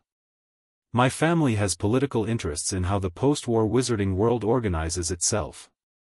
Harry Potter, as the symbol and the legal name at the center of it, is relevant to those interests. I want to be on the correct side of that in a way that is genuine and not performative. And the correct side is mine, Harry said. The correct side is the one that actually makes choices, Daphne said. Rather than being moved around by people who've decided they know best. A pause. Yes. Yours. Harry looked at Hermione. Hermione was watching Daphne with an expression that had completed several circuits of processing and arrived somewhere that looked like respect. Hermione, Harry said. Thoughts? She's right about the solicitors, Hermione said. The contingency arrangement is legally sound. And Ragnarok has confirmed Perkin and Fawcett standing with Gringotts. She paused. I think we should do it. I also think we should get copies of everything in this room today, because once Dumbledore becomes aware that an inquiry has been initiated, those documents may become harder to access. Ragnarok, who had been observing this exchange with an expression that Harry was beginning to read as something close to satisfaction, produced a third scroll. Gringotts already provides certified copies of all account records to account beneficiaries upon request. We typically charge a standard fee. He looked at Harry. In this case, given the circumstances, we will waive the fee as a courtesy. A pause. We have a professional interest in the integrity of our systems, Mr. Potter. The instruction placed on your account was done in a manner that technically complied with the letter of our procedures while violating their spirit. We find that offensive. The word offensive from a goblin, Harry had learned in 4 weeks of Magical World, was approximately equivalent to a human being saying we would like to see this corrected with extreme prejudice. Then we have the same interest, Harry said. Ragnarok looked at him for a moment, and then did something Harry had not seen a goblin do before, which was incline his head, slightly, precisely, the barest acknowledgement. Indeed, Ragnarok said. They came back through the flue with 3 rolled certified copies of the account records, 1 each, Hermione insisted, because a single copy was a single point of failure, and Travers was still reading which broomstick? And asked them if they'd sorted their book money without looking up. Yes, thank you, Harry said pleasantly. On the Hogwarts grounds, walking back from the gates in the autumn afternoon light, they didn't speak for a little while. The trees were beginning to turn, the grounds had the particular green and gold quality of early October on the edge of something, and the castle sat above them on its cliff with its usual absolute assurance.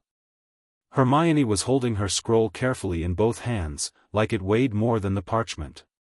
63,000 galleons, she said, quietly, to the path. 76 with the excess management fees, Daphne said. How does someone do that and go to work every morning? Hermione's voice wasn't angry exactly, but it had edges that Harry associated with the particular feeling of discovering that an institution you trusted had been lying. Because he believes it's for the greater good, Daphne said. Which is far more dangerous than doing it for personal gain, because personal gain you can negotiate with. She tucked her scroll into her bag with careful precision. True believers are the most intractable opponents. Harry said nothing. He was looking at the castle, thinking about the warm twinkling eyes at the head table, the benevolent weight of a man performing certainty so completely he'd forgotten it was performance. He'll notice, Hermione said. When we contact the solicitors. He has eyes in more places than we know. He'll notice something is in motion, Harry agreed. He won't know how much we have yet. He paused. He'll try to manage it. That's what he does, he manages variables. Then we need to not be variables, Daphne said. Harry looked at her. What are we, then? We are the ones with the ledger, Daphne said. She let that sit for exactly as long as it needed to. And he doesn't know we have it yet. The wind came off the lake and moved through the trees, and somewhere high in the castle a window reflected the afternoon sun like a signal fire. Hermione tucked the scroll inside her robes, against her chest, where it would be hardest to take if someone tried. The gesture was unconscious and entirely correct. Harry thought about a letter found in a kitchen bin, still sealed, addressed to the cupboard under the stairs, and the particular quality of fury that had been building since that morning, patient and specific and absolutely certain of its own direction. Right, he said. Let's go. They walked up through the castle gates together, 3 11-year-olds with certified copies of A Crime, and behind them the afternoon light laid long shadows across the Hogwarts grounds like the opening moves of something enormous. Chapter 3, The Art of Being Underestimated. The letter to Daphne's father went out with the Slytherin post on Sunday morning, carried by her family's owl, a severe-looking eagle owl named Cassius who treated all assignments with the air of someone performing a task beneath his dignity. Daphne had written it in her dormitory, in the precise hand her mother had drilled into her since age 7, and the language was careful. Not Harry Potter has been robbed, but a significant recovery case has come to my attention that I believe merits Perkin and Fawcett's professional consideration. Her father would read between those lines the way he read everything, completely and without fuss. She expected a response within 3 days. She planned for 5. Meanwhile, Hogwarts had opinions about Harry Potter that were entirely unrelated to his finances, and those opinions were getting louder. It started in Charms, the Tuesday after Gringotts. Flitwick had them attempting Wingardium Leviosa, the feather levitation charm that was apparently a reliable early sorting mechanism for natural talent. Most of the class managed, eventually, to produce a slight wobble.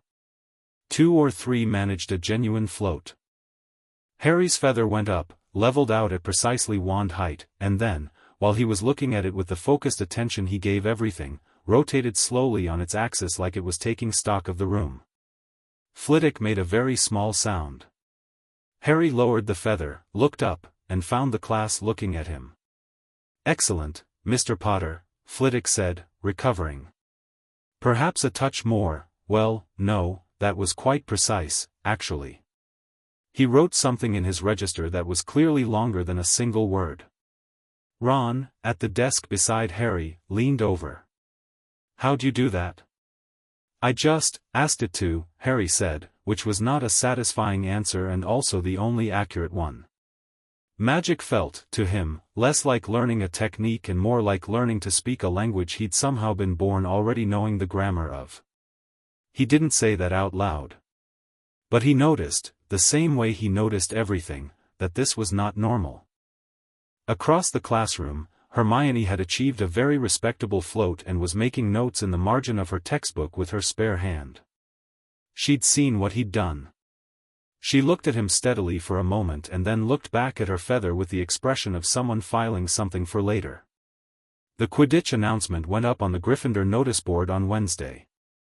Oliver Wood, who captained the team with the intensity of a man planning a military campaign, posted the tryout sheet with a reverence that Harry found both endearing and slightly alarming. First years technically weren't eligible. There was a rule. Oliver Wood found rules to be suggestions in the direction of excellence, and the rule in question had an exception that he'd clearly memorized: first-year students may be considered for exceptional recruitment under the discretion of the house captain and faculty advisor. Harry signed his name third on the list, between 2 6th years, and thought nothing more about it. McGonagall came to find him in the corridor between Transfiguration and lunch. She did not explain how she'd found him. The castle apparently kept her informed of things. "I understand you've signed up for Quidditch trials," she said, at the normal volume of a woman who has not yet decided whether this is good news. "The captain's sheet said exceptional recruitment was possible," Harry said. "It does say that." She looked at him for a moment. "Have you ever flown before?" "No." He paused. But the broom and flying class didn't need much convincing. McGonagall was quiet for 3 full seconds, which he was learning was how she processed strong feelings. "Come to my office at 3, she said. "I have something that might be relevant to your tryout." The something turned out to be a Nimbus 2000, which she presented with the complicated expression of someone doing something they are technically allowed to do but that has several layers of history attached. She mentioned that his father had been a talented flyer. She didn't need to say it meant something to her, it was in the way she handled the broomstick case. Harry took it with both hands and said thank you with full sincerity. The tryout was on Thursday evening, and it was not, in any meaningful sense, a competition. Harry discovered, in approximately 90 seconds of open sky, that this was where he lived. The broom responded like an extension of intention rather than a vehicle. Lean, and it leaned. Think about the gap between the goalposts and the route clarified itself. He did 3 circuits of the pitch before Wood even called the first drill, and arrived at the marker in formation with the practiced ease of someone who had been doing this for years, which he absolutely had not. Wood stood on the ground with the expression of a man whose prayers have been answered in a form more literal than expected. "Seeker," Wood said. "Not I think you could be Seeker or will consider you for Seeker. Just, Seeker." Harry landed and said, "All right," and that was the team talk. The tryout continued for another hour, with the returning players doing their own drilling, and Harry flew laps and got a feel for the pitch and the sky and the particular quality of Hogwarts air in October, which was cold and tasted like stone and lake and something ancient beneath both. He was happy, genuinely and simply happy, in a way that felt different from other kinds of happy, not the warm complicated happiness of the Alliance or the sharp satisfying happiness of a problem solved, but the clean, physical, uncomplicated happiness of a body doing exactly what it was meant to do. Daphne was watching from the stands. He'd spotted her when he was about 40 feet up. She'd come alone, without any Slytherin company, which in Hogwarts social terms was a minor statement. She watched with the quality of attention she gave everything, and when he caught her eye from altitude she made a small, measured gesture that he'd learned to translate as satisfactory. He grinned at her and pulled into a role that had no practical purpose and was entirely for his own enjoyment, and heard, faintly, from 40 feet below, the sound of Daphne Greengrass making a small involuntary noise that was almost a laugh. Worth it. The letter from Cyrus Greengrass arrived Friday morning, delivered by Cassius with maximum severity. Daphne read it at the Slytherin table, her expression giving nothing away, then folded it precisely and tucked it into her school bag.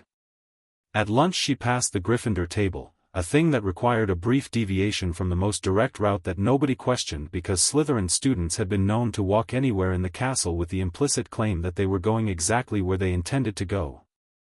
She stopped at Harry's elbow, produced a folded note from her sleeve, set it on the table beside his pumpkin juice, and kept walking without breaking stride. Harry unfolded it under the table. Hermione, 2 seats down, angled toward him with the practiced naturalness of someone who'd been reading over shoulders since birth. The note was in Daphne's writing. "Father agrees. Perkin will send formal retention paperwork to Gringotts by Monday. Ragnarok will hold it for your signature. We are in motion." Below that, in slightly smaller handwriting, as though it had been added after, "Your flying was acceptable." Harry showed it to Hermione, who read it and then looked down the Gryffindor table with an expression that was doing several things simultaneously: relief, focused calculation, and the specific look she got when a plan she'd contributed to was beginning to function as intended. "We're in motion," she said quietly. "We're in motion," he agreed. Ron, sitting across from Harry with no context for any of this, looked between them. "Are you two doing a secret project?" "Bit of research," Harry said. "Right," Ron said, and returned to his shepherd's pie with the equanimity of someone who had grown up in a house where interesting things were always happening in corners and had learned to wait for the explanation. Harry liked Ron more every day.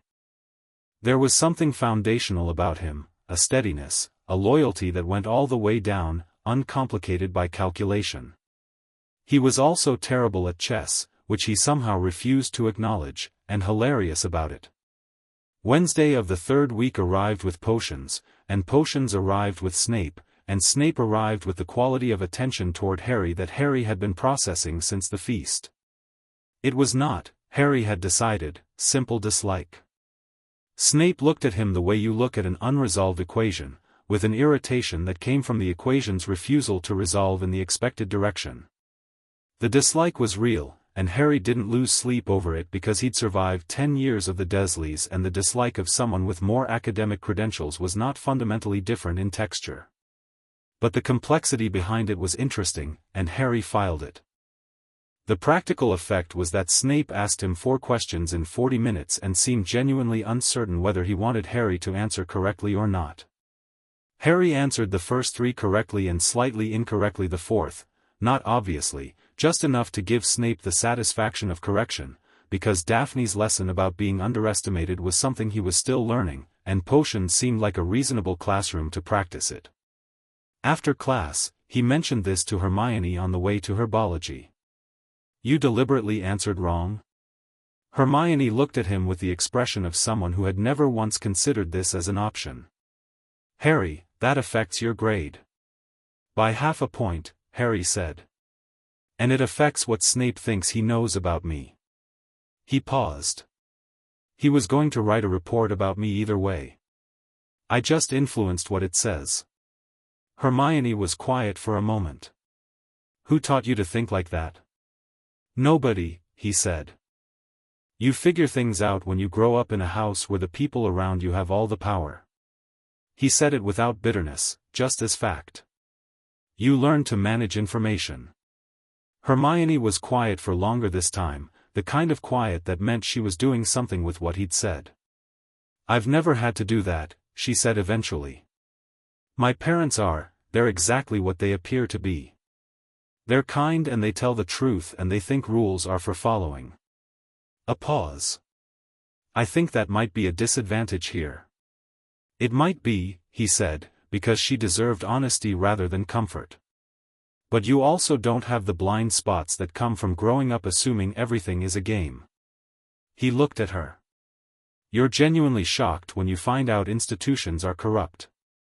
"That's a weakness," she said. "It's also why you work harder to prove it," he said. "Because you're not cynical enough to just assume it.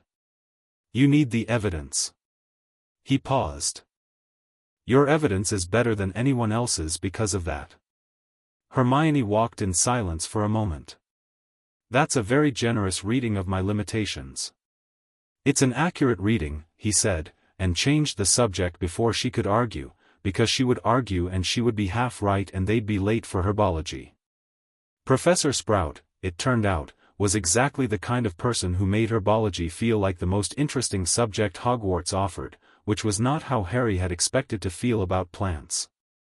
She moved through the greenhouses with her muddy robes and her encyclopedic affection for every plant in her care like a woman fully inhabiting her life, and Harry found it impossible not to match her energy. He was good at herbology in the same way he was good at flying. The plants responded to him with a willingness that went slightly beyond what the textbook predicted, and Sprout noticed this with warm, uncomplicated pleasure. She also, one afternoon while other students were struggling with a particularly defensive Snargaluff stump, said to him in the matter-of-fact tone of someone passing along useful information, "Plants are honest, Mr. Potter. They do exactly what their nature demands, no more and no less. I've always found that restful, personally." "Better than people," Harry agreed, wrestling a tentacle back into place. "Some people," Sprout said, and moved on. He thought about that for a while.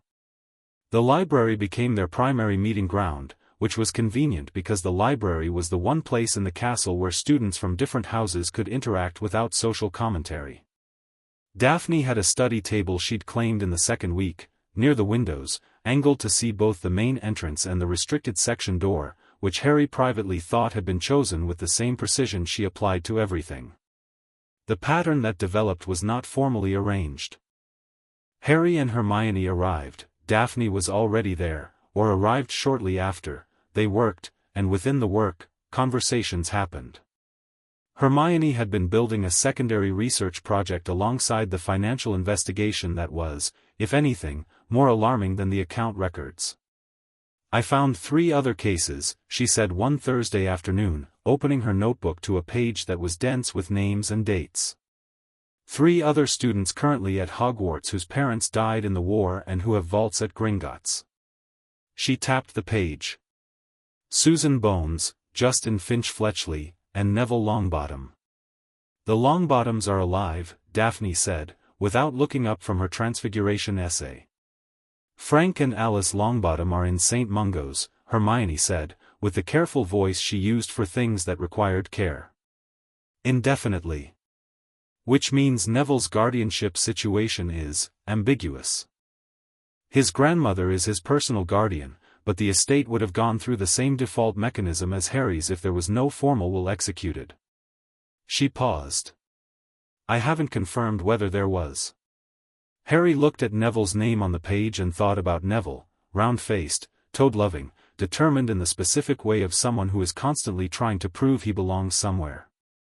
Neville, who lived with his grandmother and clearly felt the weight of a family legacy he hadn't chosen. We can't investigate his finances without his knowledge, Harry said. Obviously, Hermione said. But we should know whether the pattern exists before we decide whether to say anything. She tapped the page again. Susan Bones, her parents died in the war, she's being raised by her aunt, Amelia Bones, who's actually a high-ranking ministry official. That's a complication. Her parents died in the war, but Amelia Bones is prominent enough that interfering with her family's accounts would have been riskier, Daphne said, still writing her essay but clearly listening to every word. The people most easily targeted would be those without powerful advocates. Orphans with Muggle guardians. Children whose wizarding connections were too junior to notice or contest. The silence that followed had a shape to it. That's a selection pattern, Hermione said slowly. Yes, Daphne said. He wasn't just stealing from Harry because it was convenient, Hermione said. He was targeting specifically the children who couldn't push back. Because the greater good requires funding, Daphne said, and because a man who has convinced himself his actions are necessary will find administrative justifications for them with extraordinary efficiency. She put her quill down and looked up. Justin Finch Fletchley is Muggle-born with no wizarding family connections. He wouldn't even know Gringotts sent audit notices. He probably doesn't know he has an estate account. Harry was quiet, looking at the three names on the page. Then he said, the solicitors. When Perkin and Fawcett file the formal inquiry, can they request a broad audit? Not just my account, a pattern investigation? Daphne looked at him steadily. That's a much larger action than a single account recovery. I know. It would make considerably more noise. I know. Dumbledore would know within days that the scope of the investigation had expanded. Good, Harry said. Daphne and Hermione both looked at him. If this is only about my account, it looks like a personal grievance, he said. A boy complaining about his inheritance. People will be sympathetic, but they'll also think it's contained. Manageable. He met Daphne's eyes. If it's about a pattern, if there are 4 or 5 or 10 accounts showing the same signatures, it stops being a personal grievance and becomes a systemic exposure. You can manage one plaintiff. You can't manage a pattern.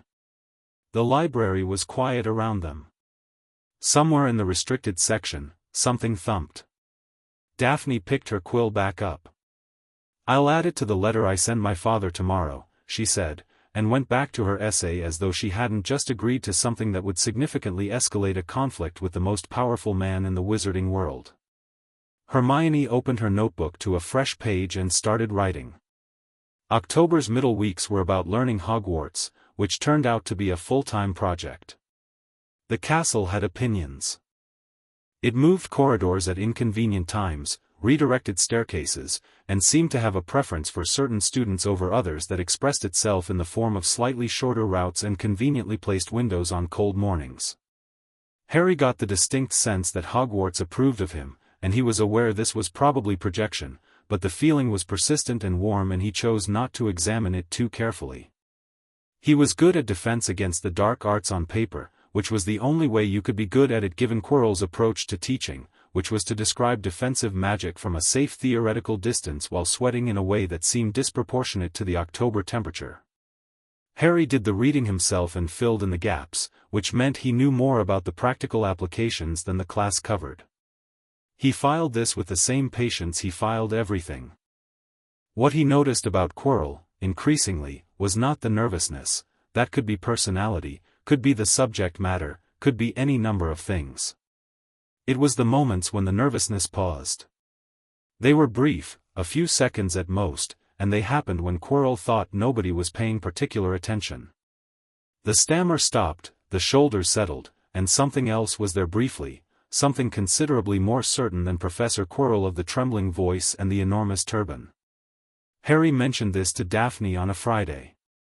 She looked at him with the specific expression she wore when something confirmed a theory she'd been running. "The turban," she said. "What about it?" "It's too warm for the season and it never comes off." She paused. "And the smell in the defense classroom sometimes has a quality." "I thought I was imagining it." "What kind of quality?" Hermione asked. "Like something very old that doesn't belong to this side of a particular kind of magic," Daphne said. She said it precisely, without drama, which made it land harder. "My mother has some experience with dark artifacts. There's a smell that, look, I can't prove anything, and I'm not making an accusation. I'm saying the observation exists." Harry looked at her. "What do you want to do with it?" "For now?" "Nothing. We watch." She held his gaze. "We have a very specific engagement in progress. We do not open additional fronts until we're ready." A pause. "That's not cowardice. That's competence." Harry thought about it. "All right," he said. "We watch." Hermione, who looked like she had several things to say about dark artifacts and defense professors, pressed her lips together and wrote Quirrell, observation ongoing in her notebook under the Gringotts entries. It was Neville who moved the timeline. He appeared at the library table on a Wednesday evening in mid-October with an expression that was doing the specific thing of someone who has been working up to saying something for several days. Daphne looked up and assessed him in the first 2 seconds with the efficiency of someone reading a situation rather than a person, and Harry was already shifting his notes to make room before Neville had decided whether to sit. He sat. He looked at Harry, then at Hermione, then at Daphne with a slightly different quality of look, the look of someone parsing a Slytherin at a Gryffindor library table without immediate explanation. "You can trust her," Harry said. Neville accepted this without needing the reasoning, which was one of the things Harry liked best about him. He exhaled. I don't know if it means anything," he started. "Start from the beginning," Hermione said. Her voice was gentle in the way it got when she understood someone needed a different register than usual. "My gran got a letter," Neville said. "From Gringotts. She was really upset about it, but she wouldn't tell me what it said. She owed back and forth with someone, I don't know who, and then she told me not to worry about it and that our finances were fine." He looked at the table. "But she looked frightened." "Gran doesn't look frightened. She faced down Death Eaters in 1979. "When did the letter arrive?" Daphne asked. "A week ago Saturday." Harry and Daphne looked at each other across the table. The Saturday they'd visited Gringotts. The same week Ragnarok had begun preparing the paperwork for Perkin and Fawcett's retention. The automated audit system, already flagged and running. "The pattern investigation," Hermione said quietly, looking at Harry. "It may have started moving before we even asked for it.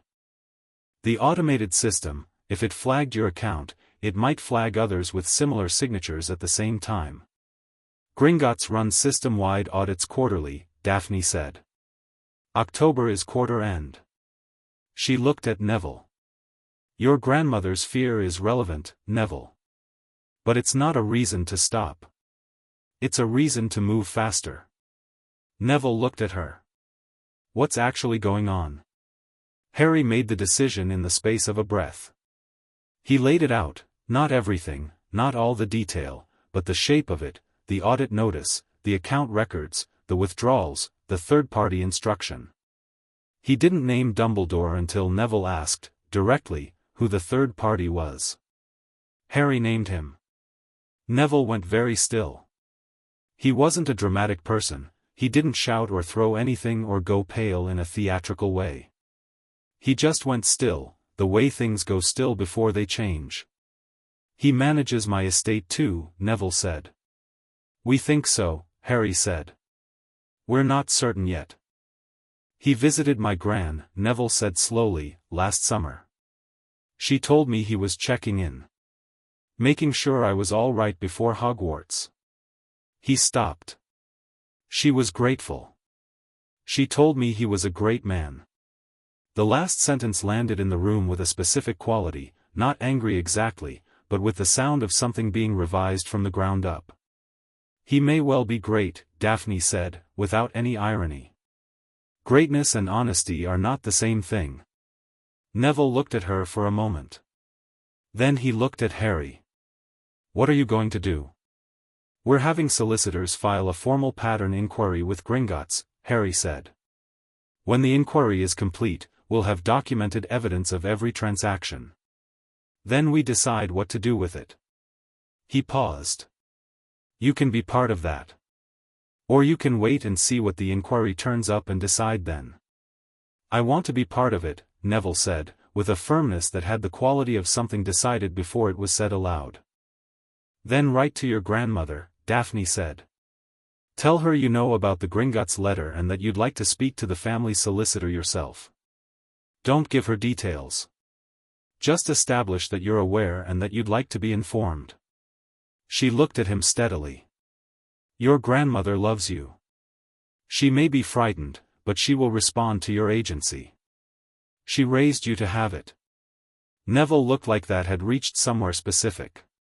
He nodded once, pushed back from the table, and left with the quiet purposefulness of someone who'd arrived undecided and was leaving with direction. After he'd gone, Hermione added his name to the page of parallel cases. 4, she said. Finding more, Daphne said. Perkins' preliminary review found 7 accounts with similar transaction signatures. We'll have confirmation within 2 weeks. 7, Harry said. 7, Daphne confirmed. The number sat in the room. 7 11-year-olds at Hogwarts, and behind each of them a vault that had been quietly, methodically drained by a man who'd decided he was the best judge of what the wizarding world needed and who required the resources to provide it. Harry looked at the window. The grounds were dark, the lake invisible, just the suggestion of it in the shape of the darkness. Somewhere out there, Hedwig was hunting. The thought of her, white and precise and entirely herself in the dark sky, was unexpectedly settling. He knows something's in motion, Harry said. He doesn't know how much yet. He's watching you more carefully, Daphne said. I've noticed at meals. He's watching all of us more carefully, Hermione said, without looking up from her notebook. I caught Snape looking at my notes in the corridor on Monday. Not taking them, looking. Seeing what I was carrying. The room absorbed this. Then we move faster than they expect, Harry said.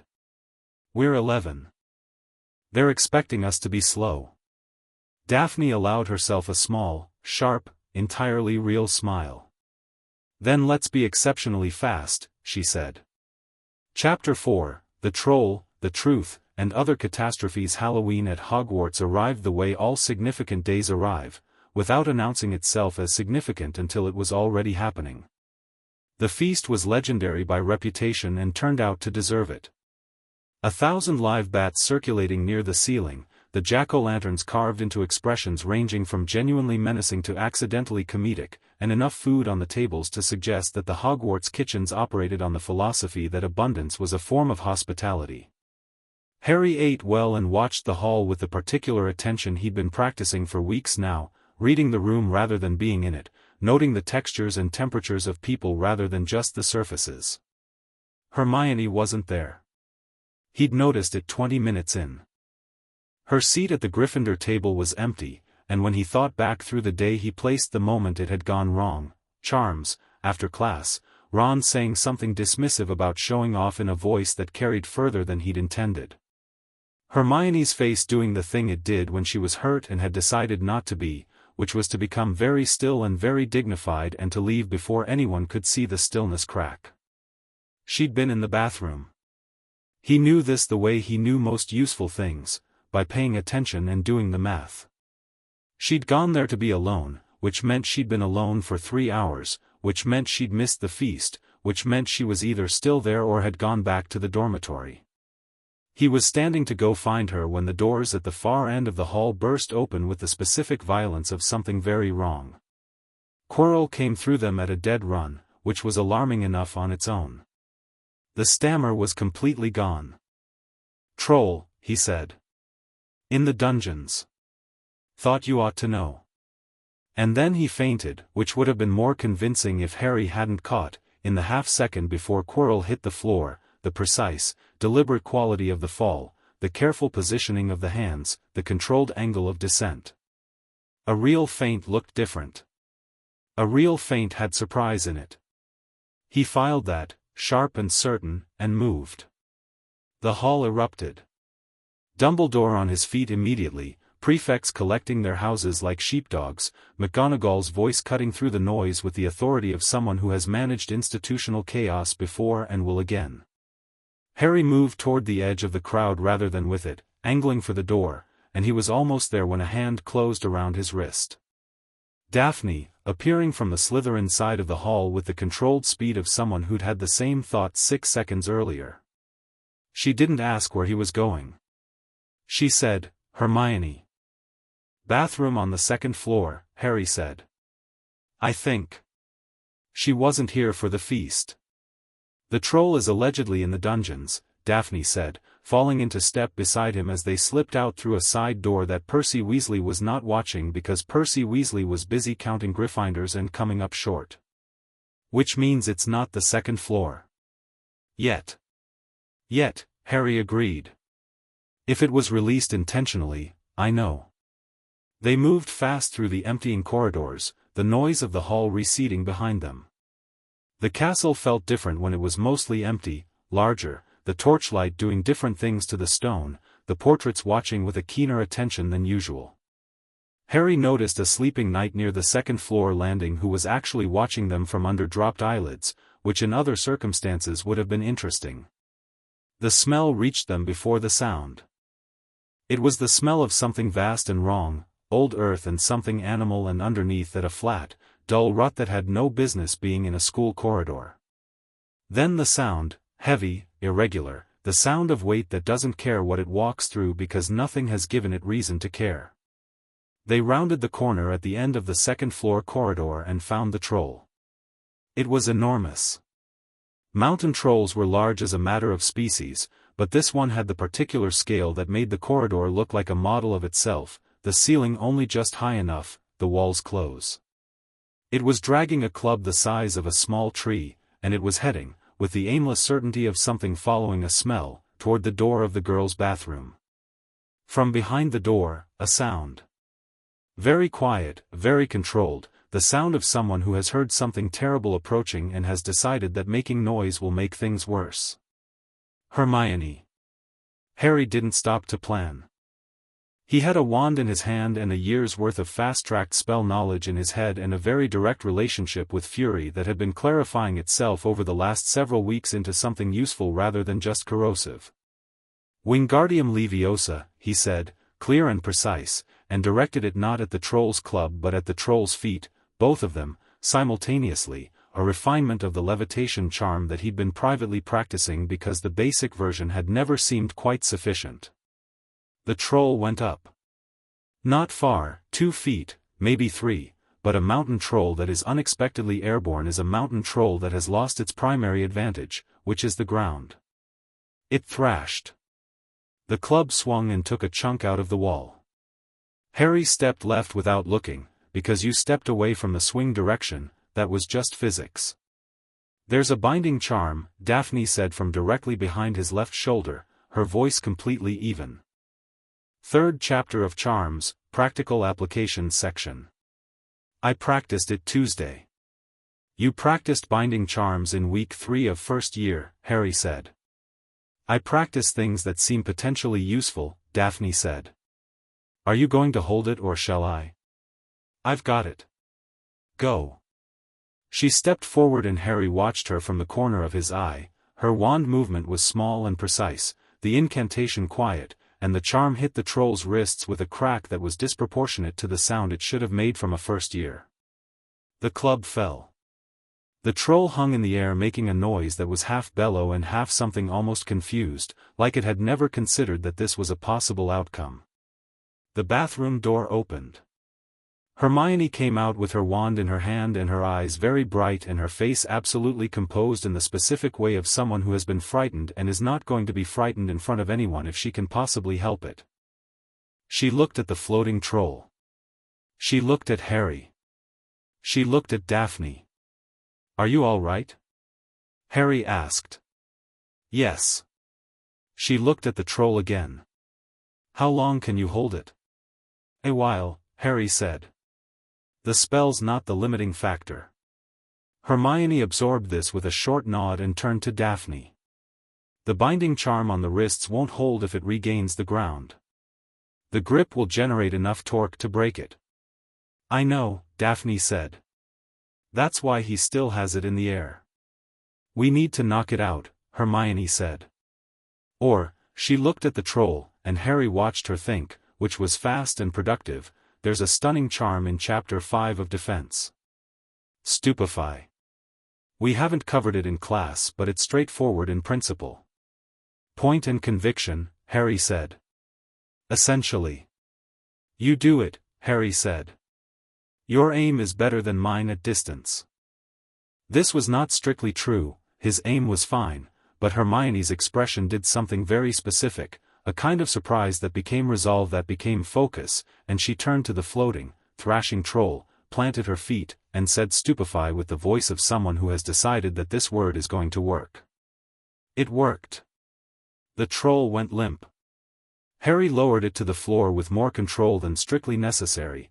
He was aware this was showing off and decided he didn't particularly care, and the three of them stood in the corridor looking at an unconscious mountain troll in a school bathroom corridor, and the silence had the ringing quality of aftermath.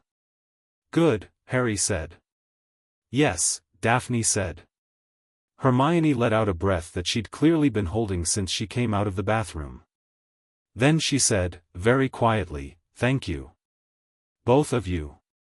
Don't mention it, Harry said. I mean it. I know you do. He looked at her directly. Are you actually all right? Not the troll. The other thing. Hermione looked at him for a moment with the expression of someone deciding whether to deflect. Then she said, Ron's comment was unkind. It was, Harry agreed. And he knows it. He's been in a state about it all evening. He has? Couldn't eat, Harry said. Percy was trying to give him a lecture about emotional regulation and the twins were making it worse, which they considered helping. He paused. He's not a bad person, Hermione. He says things without thinking about the landing. Hermione looked at the floor for a moment. I know that, she said, with the tone of someone who is working on believing it. Hermione, Daphne said. Both of them looked at her. She was examining the troll with the detached interest of someone conducting an assessment, her voice as level as always. For what it's worth, the instinct that makes you correct people when they're wrong is not a flaw. It will be annoying to some people for most of your life. It will also be the most useful thing about you in every situation that actually matters. She glanced up. Tonight, for example. Hermione stared at her. Then she said, that might be the nicest thing you've ever said to me. Don't get used to it, Daphne said, but the corner of her mouth moved. They heard footsteps then, several sets of them, quick and authoritative, coming from the stairwell at the end of the corridor. McGonagall, Snape slightly behind her, and Quirrell bringing up the rear with the stammer reinstated. McGonagall took in the corridor, the unconscious troll, the 3 first years, the destroyed section of wall, with the expression of someone whose feelings are complicated. Snape looked at the troll, then at Harry, with an expression that was doing something difficult to read. Quirrell looked at the troll with an expression Harry had exactly one word for, disappointed. He filed that in the same place as the controlled fall. Very small, very sharp, edges like a shard of glass. Can someone explain, McGonagall said, in the voice she used when she was managing multiple strong emotions at once, what has happened here? The troll was heading for the bathroom, Harry said. Hermione was inside. We couldn't wait for faculty. You cast a levitation charm on a mountain troll, Snape said. The statement had a quality that wasn't quite a question. Yes. A simultaneous dual-target levitation, Snape said. On both feet. It seemed more stable than a single contact point, Harry said. The corridor was quiet for a moment. The binding charm was mine, Daphne said, from the Slytherin side of things. Her voice was entirely cooperative. Wrist binding to prevent the club. Miss Granger performed the stunner. Snape looked at all three of them with the expression of someone revising a calculation they'd thought was finished. He said nothing. Harry noted the nothing. You three could have been killed, McGonagall said. The sternness was real, but it was sitting on top of something else that Harry recognized as relief. We weren't, though, Harry said. Not cheekily, just as fact. McGonagall looked at him for a long moment. 10 points to Gryffindor, she said. Each. She looked at Daphne. 5 to Slytherin. A pause. Miss Greengrass, your presence in this corridor requires explanation. I was looking for Miss Granger on Mr. Potter's behalf, Daphne said. The troll was present before we had the opportunity to locate faculty. McGonagall looked at her for a moment with the careful look of someone choosing not to examine something too closely. Very well, she said. All three of you, back to your common rooms. Now. Behind McGonagall's back, Quirrell was looking at the unconscious troll with an expression that Harry spent the walk back to Gryffindor Tower thinking about carefully. Not the disappointment of a professor who'd failed to protect his students. Something more specific. The expression of someone whose plan had been interrupted. He lay in his four-poster that night, not sleeping, thinking. Quirrell had announced the troll.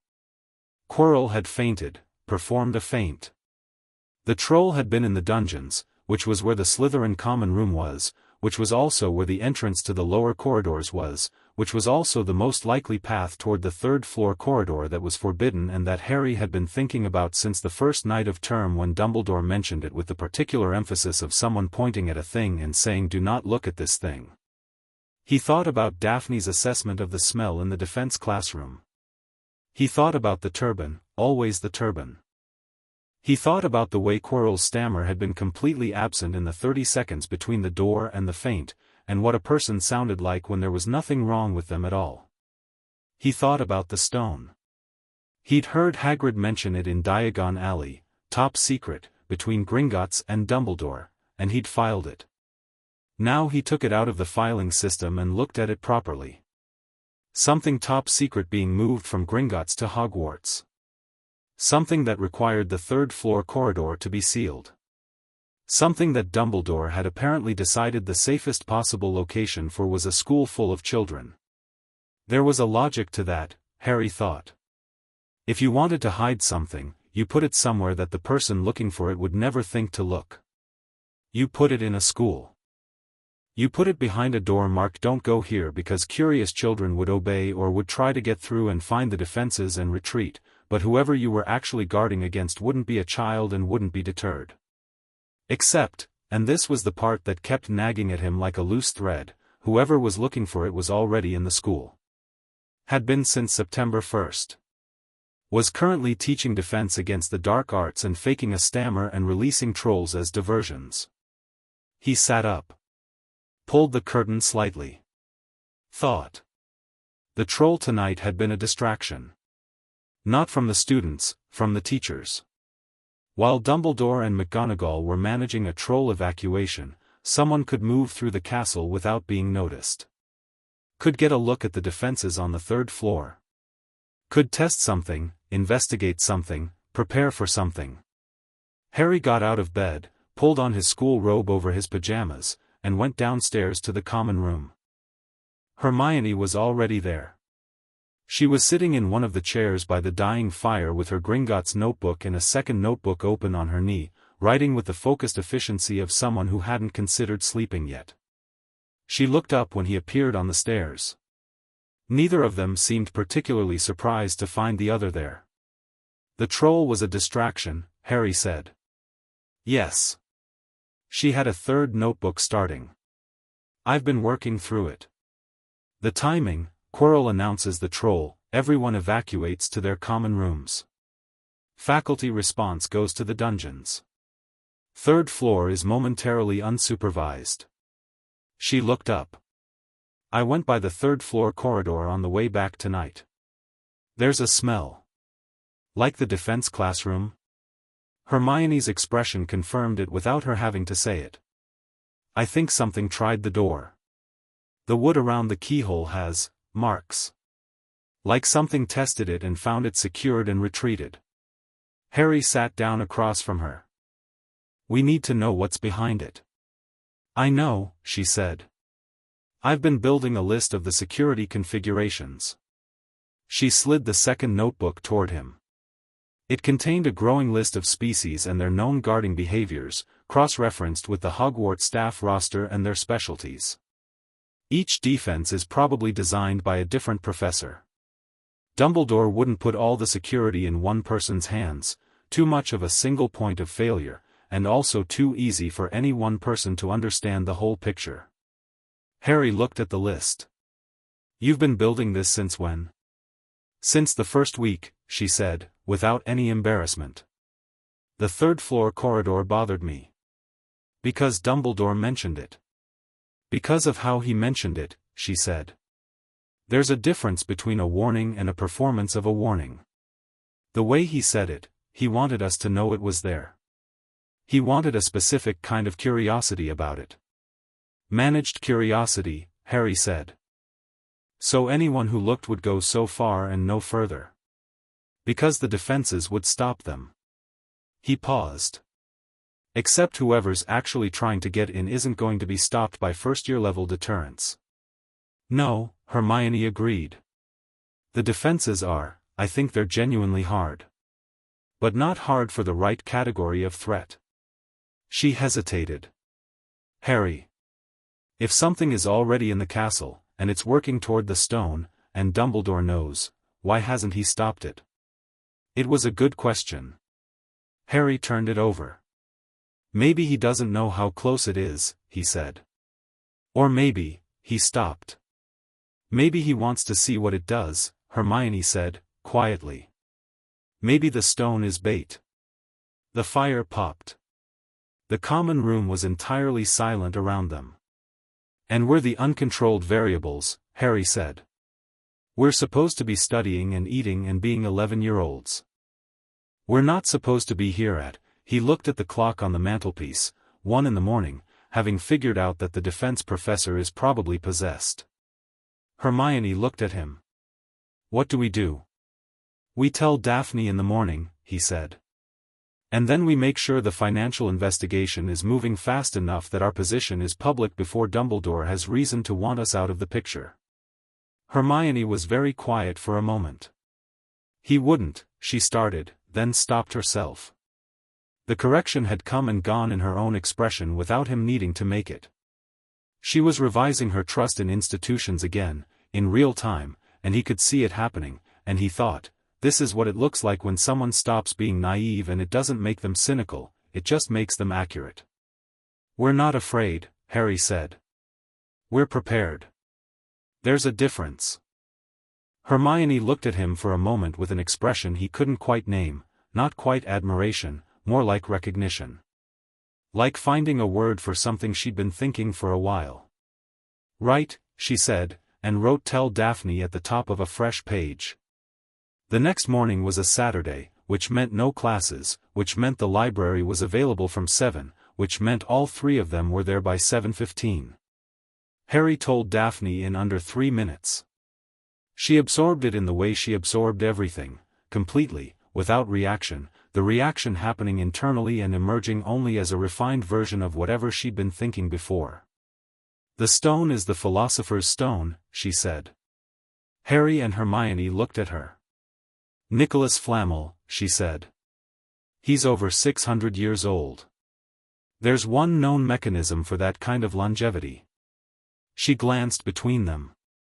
My father met him once. He doesn't advertise the connection, but it's not a secret in certain circles.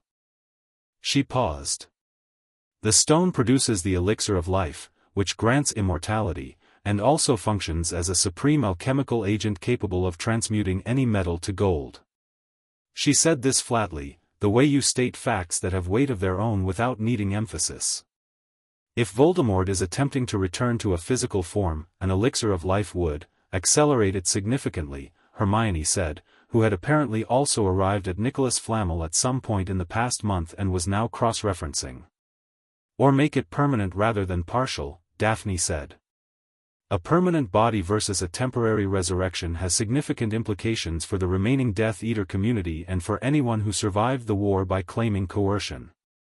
Because if he's back permanently, they have to choose again, Harry said. Because if he's back permanently, Daphne confirmed, the war is not over. It was a pause. The three of them sat with this. So the stone needs to not be taken, Harry said. And Quirrell is the mechanism for taking it. And Dumbledore is doing something. We don't know exactly what. We know he has a plan, Daphne said. We know the plan involves the stone being here, the defense being here, and, she stopped. And me being here, Harry said. He moved the stone here in July. I arrived in September. He looked at both of them. The stone was the bait. But I'm the backup plan. The library was very quiet. He needs you to stop it, Hermione said slowly. If Quirrell gets through the defenses and reaches the stone and someone needs to stop him at the last stage, it would be the person the stone would respond to. The person with the most invested in Voldemort not returning. She looked at Harry. He engineered a situation where you'd be the last defense. An 11-year-old, Harry said. His 11-year-old, Daphne said, and her voice had an edge to it that Harry had not heard before. Managed, prepared, positioned. The right age, the right motivation, the right amount of information given to him to get him curious enough to go down there. She looked directly at Harry. He gave you the invisibility cloak. Harry had told them about the cloak, Christmas was coming, and Dumbledore had sent it anonymously, except that it wasn't quite anonymously because the handwriting on the note was distinguishable to anyone who'd seen it elsewhere. He'd been carrying that observation for a while. He gave it to me so I could get around the castle at night, Harry said. Which is exactly what you'd need to do if you were going to investigate the third floor. He paused. Or get down there when it matters. He's been setting the stage since September, Daphne said. All of it. The stone, the corridor, the cloak, even, she stopped. Even the troll, Hermione finished. If the troll last night was Quirrell's doing, and Quirrell is working for Voldemort, but Dumbledore also knows about it, did Dumbledore let it happen? To test whether Harry would, to test whether I'd act, Harry said. He sat with that for a moment. Not angry, precisely. Something more specific than anger, the clean, cold feeling of something clicking into place that you'd been half-seeing for a long time. The feeling of being managed, clearly and completely, by someone who had decided before you were born what you were for. He let an 11-year-old face a mountain troll, Hermione said, and her voice was very quiet and very precise and had the quality of someone stating a charge. He probably had a faculty response ready, Daphne said. He wouldn't let Harry die. He needs Harry. She paused. That's the most chilling part. Not that he'd sacrifice Harry. That he's careful with him. Like an investment. Harry looked out the library window. The grounds were gray and damp, the lake perfectly flat under a white sky. He's been taking my money for 10 years, Harry said. He's been managing my position for longer. He's put me in a school with an active threat and he's planning for me to walk into it. He looked at Daphne, then Hermione. I'm not walking into his plan. No, Daphne agreed. But we also can't let Quirrell get the stone. No, Hermione agreed. So we need to be ahead of it, Harry said. On both things simultaneously. The financial investigation needs to be far enough along that when the confrontation with Quirrell happens, and it will happen, the timeline is moving, we have enough documented that Dumbledore can't reframe what we know. He paused. If we go down to the 3rd floor and stop Voldemort and come back up, Dumbledore will wrap the whole thing in the narrative that serves him. The brave young hero. The chosen one stepping into his destiny. His voice was flat. We need the counter-narrative already in motion. Daphne looked at him steadily. I'll write to my father tonight. Perkin needs to file the formal petition before the winter holidays. She paused. I'll also write to 3 people I know on the Wizengamot. Junior members, not senior, people who owe my family favors and who have careers that would benefit from being on the correct side of a major institutional exposure. Hermione opened her notebook. I want to find Nicholas Flamel's contact information. If Voldemort is after his stone, he should know the specific mechanism, Quirrell, the school, the timeline. He may have his own resources. That's good, Harry said. That's very good. Hermione looked pleased, briefly, and then looked back at her notebook with the expression of someone who has a great deal of work to do. One more thing, Harry said. Neville. They both looked at him.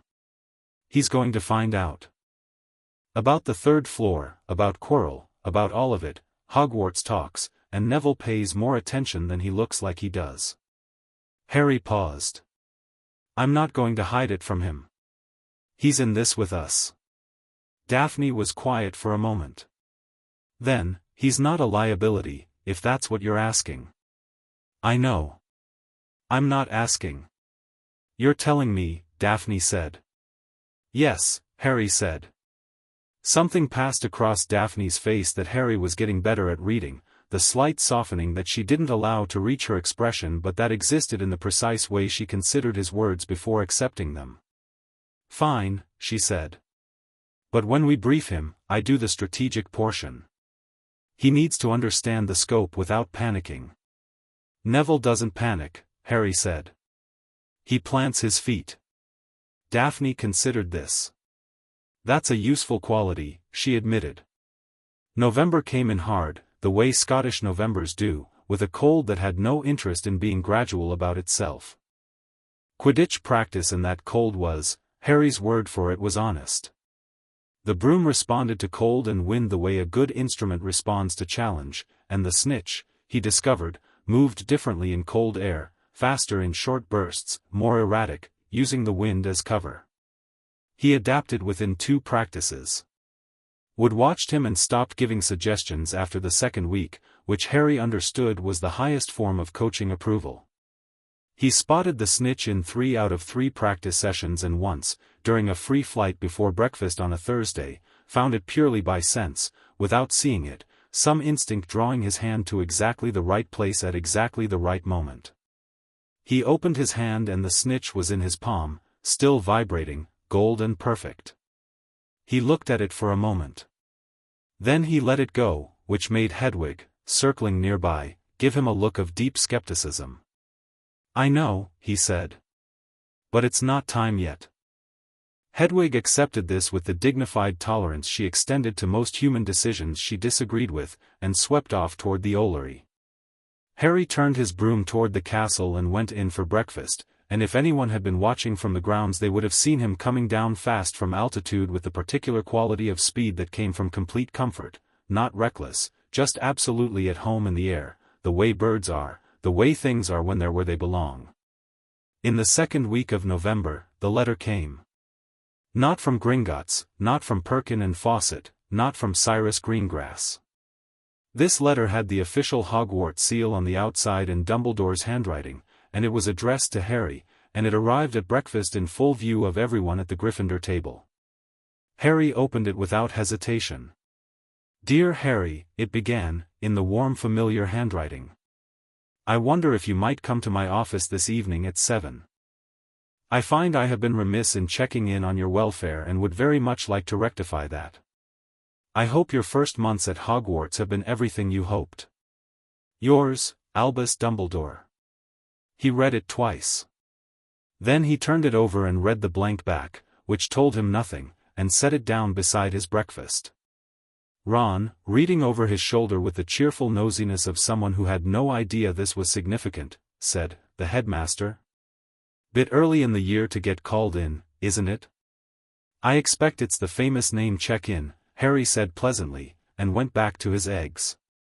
He found Daphne in the corridor afterward and showed her the letter. She read it, handed it back, and said, "Go."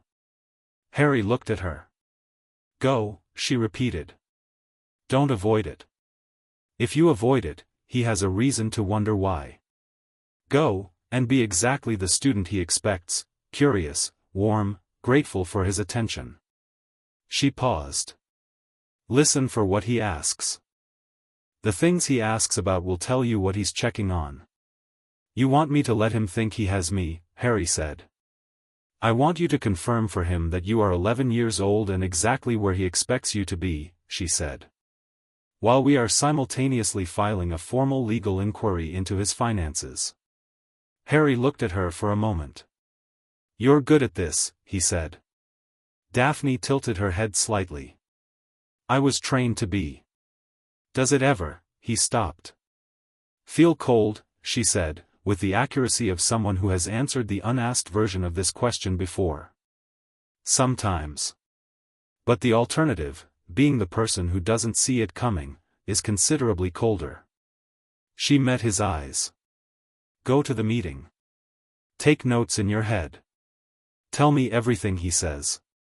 Dumbledore's office was circular, which was fitting, and crammed with instruments that moved and ticked and produced small purposeful sounds in a way that seemed designed to communicate a great deal of important work happens here. The portraits on the walls were former headmasters and headmistresses, and they watched Harry with varying degrees of interest when he came in, some affecting sleep and some not bothering.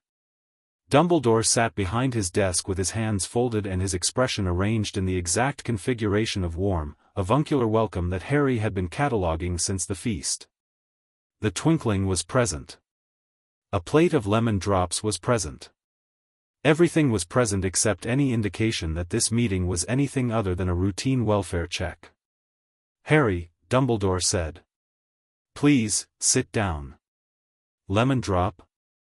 "No thank you," Harry said, and sat, and composed his face into the approximate expression of an 11-year-old who is mildly awed by his headmaster's office and keen to make a good impression.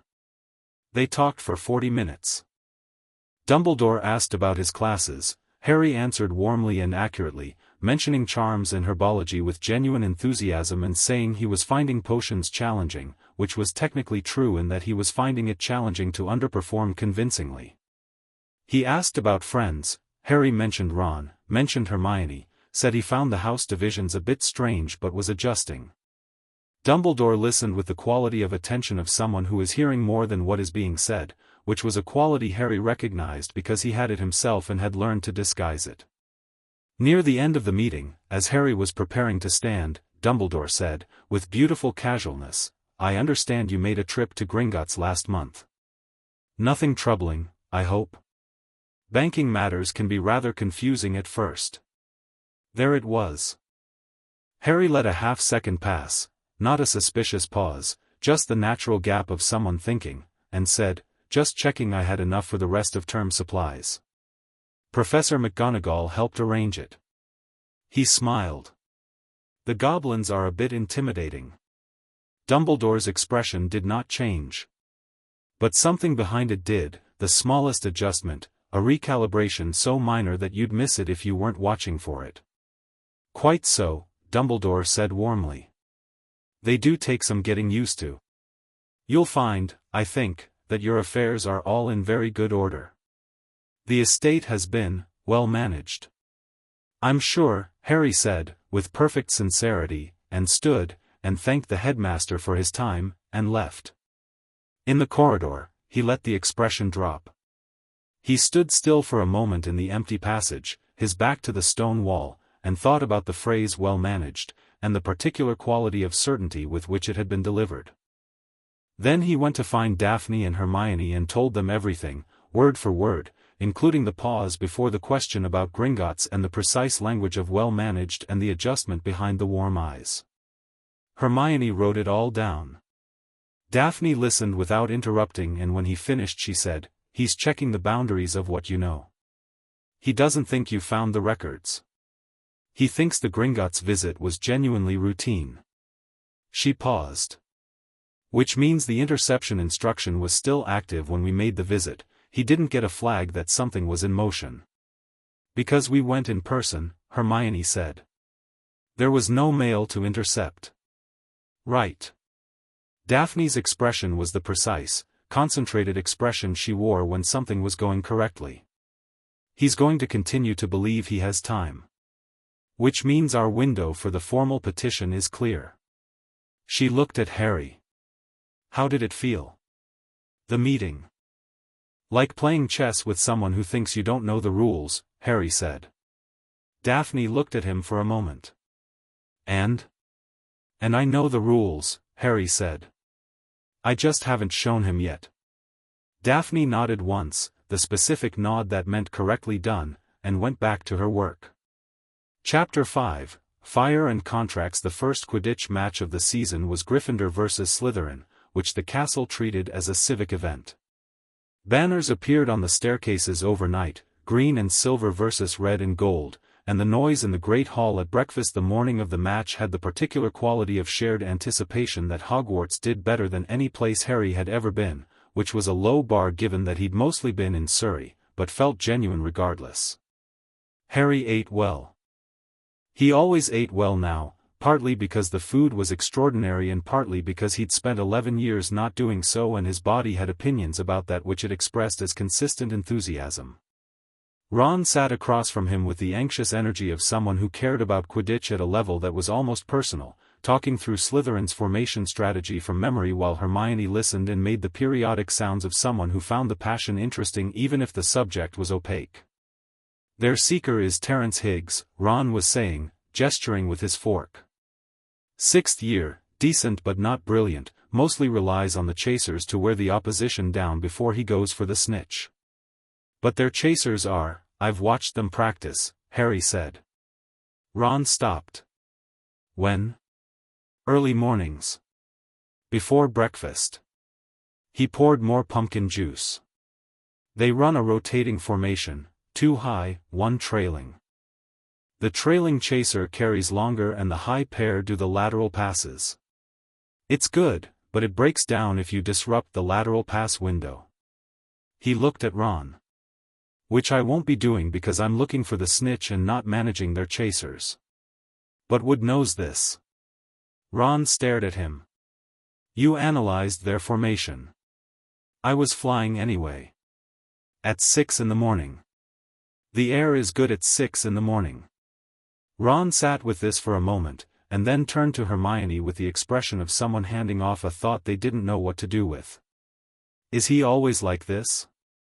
"Increasingly," Hermione said, and returned to her book. From the Slytherin table, with the precision of someone who had also been watching formation practice and drawing similar conclusions, Daphne Greengrass was eating breakfast and not looking at Harry, which was exactly what she would do on the morning of a Gryffindor vs. Slytherin match to avoid commentary. The absence of the look was itself a form of communication that he'd gotten fluent in over the past 2 months. He finished his breakfast, pushed back from the table, and went to get changed. The sky over the Quidditch pitch was the particular shade of gray that meant it was thinking about doing something unpleasant but hadn't committed yet. The wind was lateral, coming off the lake in irregular gusts that changed direction 3 or 4 times a minute. Harry registered all of this on the walk to the pitch without exactly thinking about it, the same way he registered the crowd noise as they came out, the roar that happened when Gryffindor emerged, which was always louder than you expected, a wall of sound that hit you physically. He swung onto the Nimbus 2000 and went up. The world simplified. Down below, the pitch, the crowd, the noise, the weight of everything happening in corridors and offices and letters and ledgers. Up here, air, snitch, position. He let himself have the simplicity for a moment, just the clean physical fact of being above everything, and then he put his attention where it needed to go. He spotted Higgs on the opposite side of the pitch, competent, would have been right, but not inspired, running a search pattern that covered ground methodically rather than by instinct. Harry recognized the difference because he felt the difference every time he flew. A methodical seeker was looking with his eyes. Harry was looking with something else, something he didn't have a word for, the same thing that had guided his hand to the snitch that Thursday morning before breakfast. The match opened fast. Gryffindor's chasers were Angelina Johnson and Katie Bell and Alicia Spinnet, all older than Harry, all excellent, and they went into the Slytherin formation like they'd been reading the same analysis. Wood had obviously worked through the lateral pass disruption, because within 5 minutes Slytherin's formation had broken and reformed twice and the score was already 20-0. Harry flew high and watched and let the thing below his conscious attention search for the snitch. Then a broom trembled under him. It was subtle, not a gust, not a mechanical fault, because the Nimbus didn't have mechanical faults, it was the best racing broom made, and this was not weather. The trembling had a quality, purposeful and repeated, like something was directing it from outside. He gripped tighter, shifted his weight, and the broom kicked. He was 40 feet up. He'd done worse on purpose.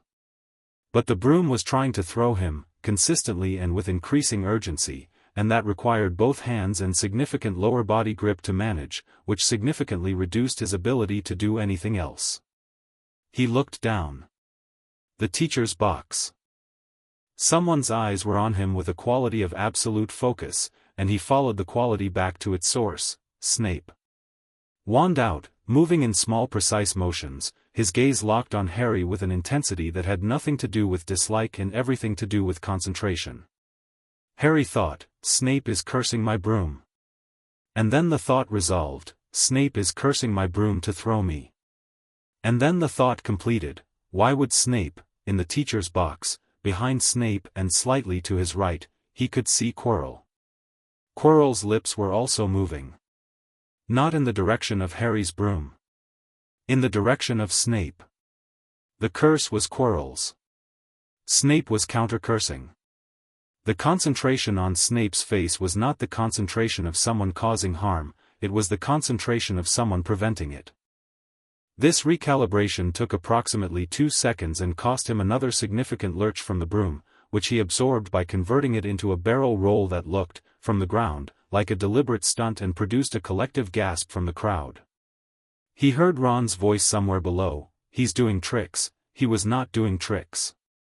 He was keeping himself on a broom that something was actively trying to remove him from. But since it looked like tricks, he let it look like tricks, and while the crowd was reacting to the apparent showmanship he got 3 clear seconds of uninterrupted observation. The snitch was 15 feet to his left and 3 feet down, hovering near one of the goalposts with the specific quality of stillness that preceded a dart. It had been there for at least 30 seconds, which meant it had been stationary long enough for him to have found it earlier if the broom situation hadn't been demanding his attention. He stopped managing the broom and dropped. Not a controlled descent, a full commit, knees tucking in, shoulders forward, the Nimbus under him rather than fighting him because for 1 second he'd stopped giving it any instruction at all and the counter-curse had a clean window. The snitch bolted. He bolted after it. The ground was coming up on his left, the goalpost on his right, the snitch a gold blur 3 feet ahead and dropping. He extended his arm at the last possible moment and hit the grass on one knee with the snitch against his palm, and the crowd made a sound that was less like cheering and more like the noise a large number of people make when they've watched something that resolved faster than their eyes could follow. Gryffindor wins, Lee Jordan announced, somewhere above the noise. 170-0. Because Harry Potter has apparently decided to catch the snitch from 6 inches off the ground on his first competitive match, Harry stood up. He looked at the snitch in his hand, still going, still perfect, gold and inevitable. Then he looked at the teacher's box. Snape had his wand away. He was watching Harry with the complicated expression, the ancestral one. Quirrell was applauding, looking rattled in a way that the stammer couldn't quite cover. Dumbledore was applauding too, warm and delighted, and Harry thought, you saw all of that and you're still performing satisfaction, and thought, of course you are, because this is what you expected, this is what you planned for." He put the snitch in his pocket and went to accept Wood's extremely enthusiastic congratulations. He found Hermione in the library that evening, because of course he did. She'd been at the match, he'd seen her in the stands, the only person not watching the broom incident with pure alarm, instead watching the teacher's box with a notebook open, and she'd clearly come straight here afterward. "Quirrell cursed the broom," he said, sitting down. "And Snape countered it," she said. "I know. I was watching." She slid the notebook toward him. She'd sketched the sequence from her observation point, wand movements, gaze directions, the timing of the broom's behavior relative to both teachers. "I also cross-referenced with what I know about jinxes and counter-jinxes. The broom behavior is consistent with the iacular jinx, which targets the writer rather than the broom itself. It causes instability in the writing surface that escalates until the writer falls. The counter is complex. Snape was working hard." Harry looked at her sketch. "Snape saved my life," he said, not with gratitude exactly, but with the specific quality of acknowledging an unexpected fact. "He did," Hermione said. "Which doesn't mean he likes you. But it means his priorities are different than I assumed." "He's protecting me," Harry said. "Not for my benefit. For some other reason."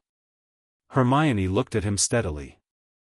"His history with your parents, whatever it is, it made him put himself between me and Quirrell today." Harry paused. "That matters." "I don't know exactly how yet, but it matters."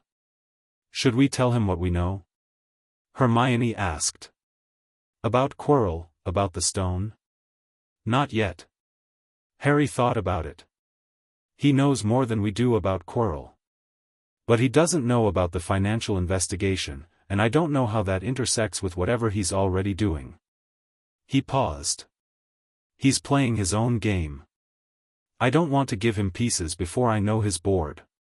Hermione wrote, "Snape, separate game, same field, unclear alignment." Then, "Daphne needs to know about the Quirrell-Snape dynamic. Tell her tomorrow.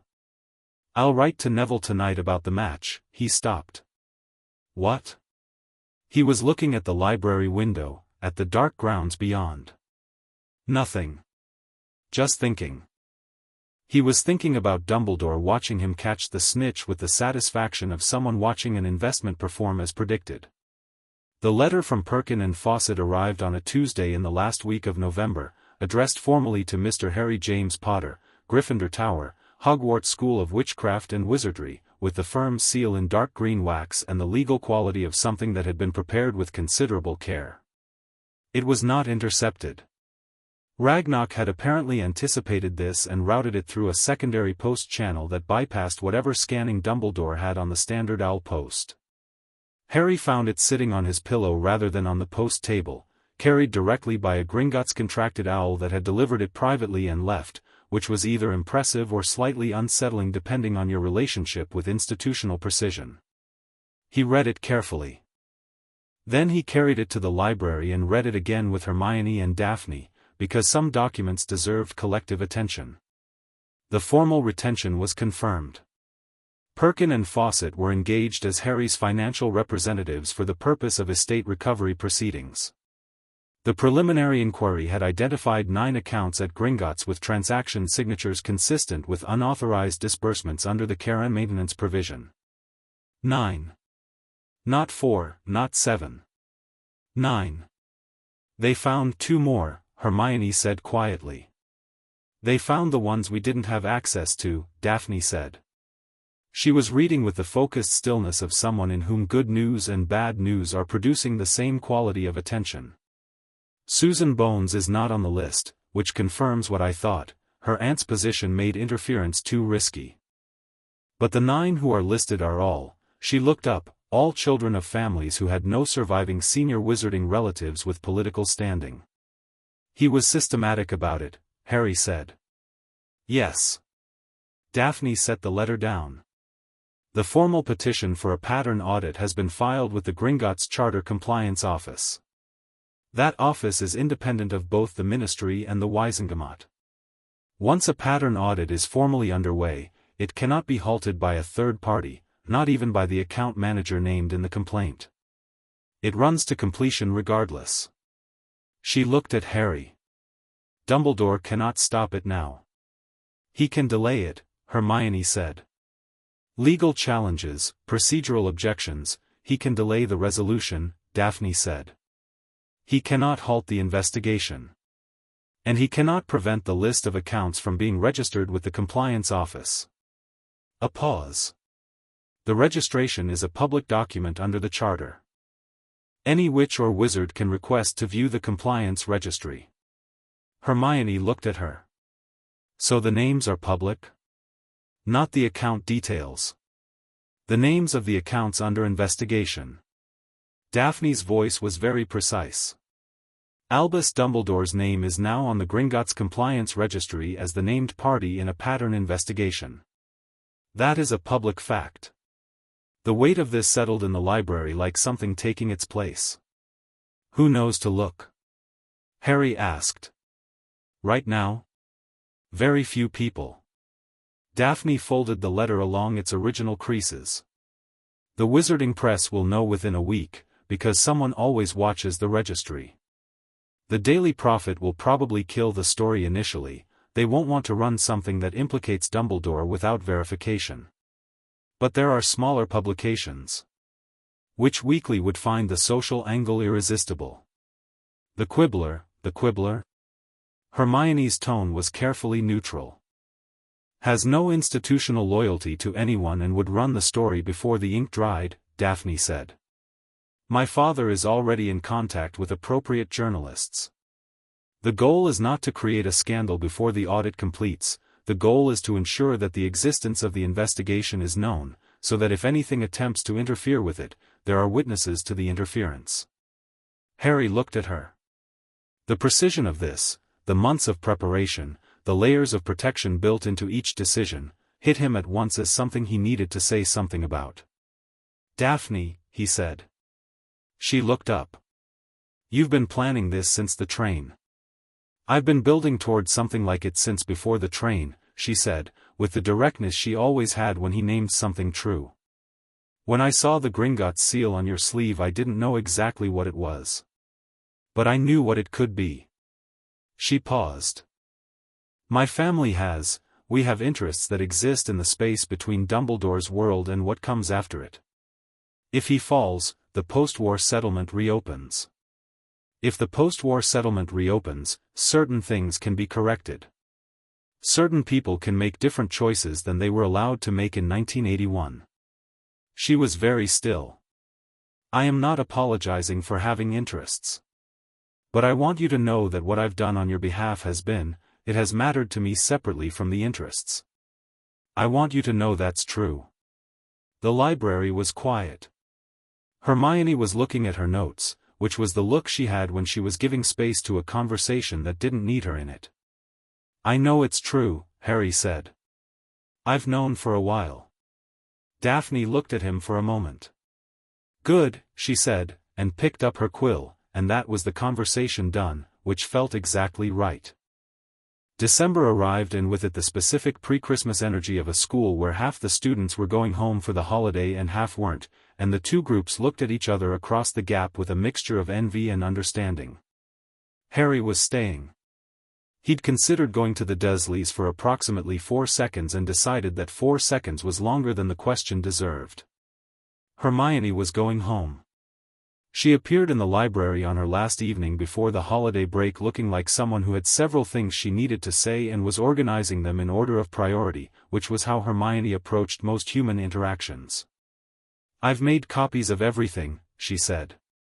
The ledger entries, the legal timeline, the Quirrell observations, the parallel account list. 3 copies, one I'm taking home, one I'm leaving with you, one I've asked Neville to keep. She looked at Harry. If anything happens to any one of us, nothing's going to happen, Harry said. If anything happens, she said, with the firmness of someone who has thought about this and is not being dramatic about it, the information still exists and the investigation still proceeds. She paused. I've also written to my parents explaining that I've made some important friends and that we're involved in a serious matter. Not the details. Just that they should know it's important. Harry looked at her. You told your parents. They're my parents, she said simply. And they trust me. And I think part of why Dumbledore has been able to do this is because he knew nobody would tell. All these children with no parents to tell. No one keeping track. She paused, and he could see her managing something in her expression that was about more than just the case. My parents keep track. That matters. It does, he said. She looked at the floor briefly. Are you going to be all right over the holidays? Without, she gestured at the library, at the notebooks, at the whole architecture of the alliance. Neville's staying, he said. And Daphne. Daphne's staying? She told me last week. She said the library is better without the crowd. He paused. She also said she needed to be here when Perkins' next communication arrives. Hermione smiled, which was the real smile, the one she didn't perform. She's going to be insufferable when this works, she said. She's already insufferable, Harry said. It's one of her better qualities. Hermione laughed, which was a good sound in the library, warm and sudden. Write to me, she said. If anything, write to me. I will, he said. Have a good Christmas, Hermione. She looked like she wanted to say something else, considered and dismissed several options, and then said, You too, Harry, and left with her bag and her copies and the particular quality of motion she had when she'd decided something and was going to do it. Christmas at Hogwarts was quiet in the way that an empty stage is quiet, everything still present, the architecture and the magic and the portraits, but the volume turned down to a register that let you hear the underneath of things. There were 12 students at the Gryffindor table on Christmas morning, and the decorations were exactly as spectacular as they'd been for the feast, which Harry found unexpectedly moving. The castle didn't scale back for the small audience. The presents were also more than he'd expected.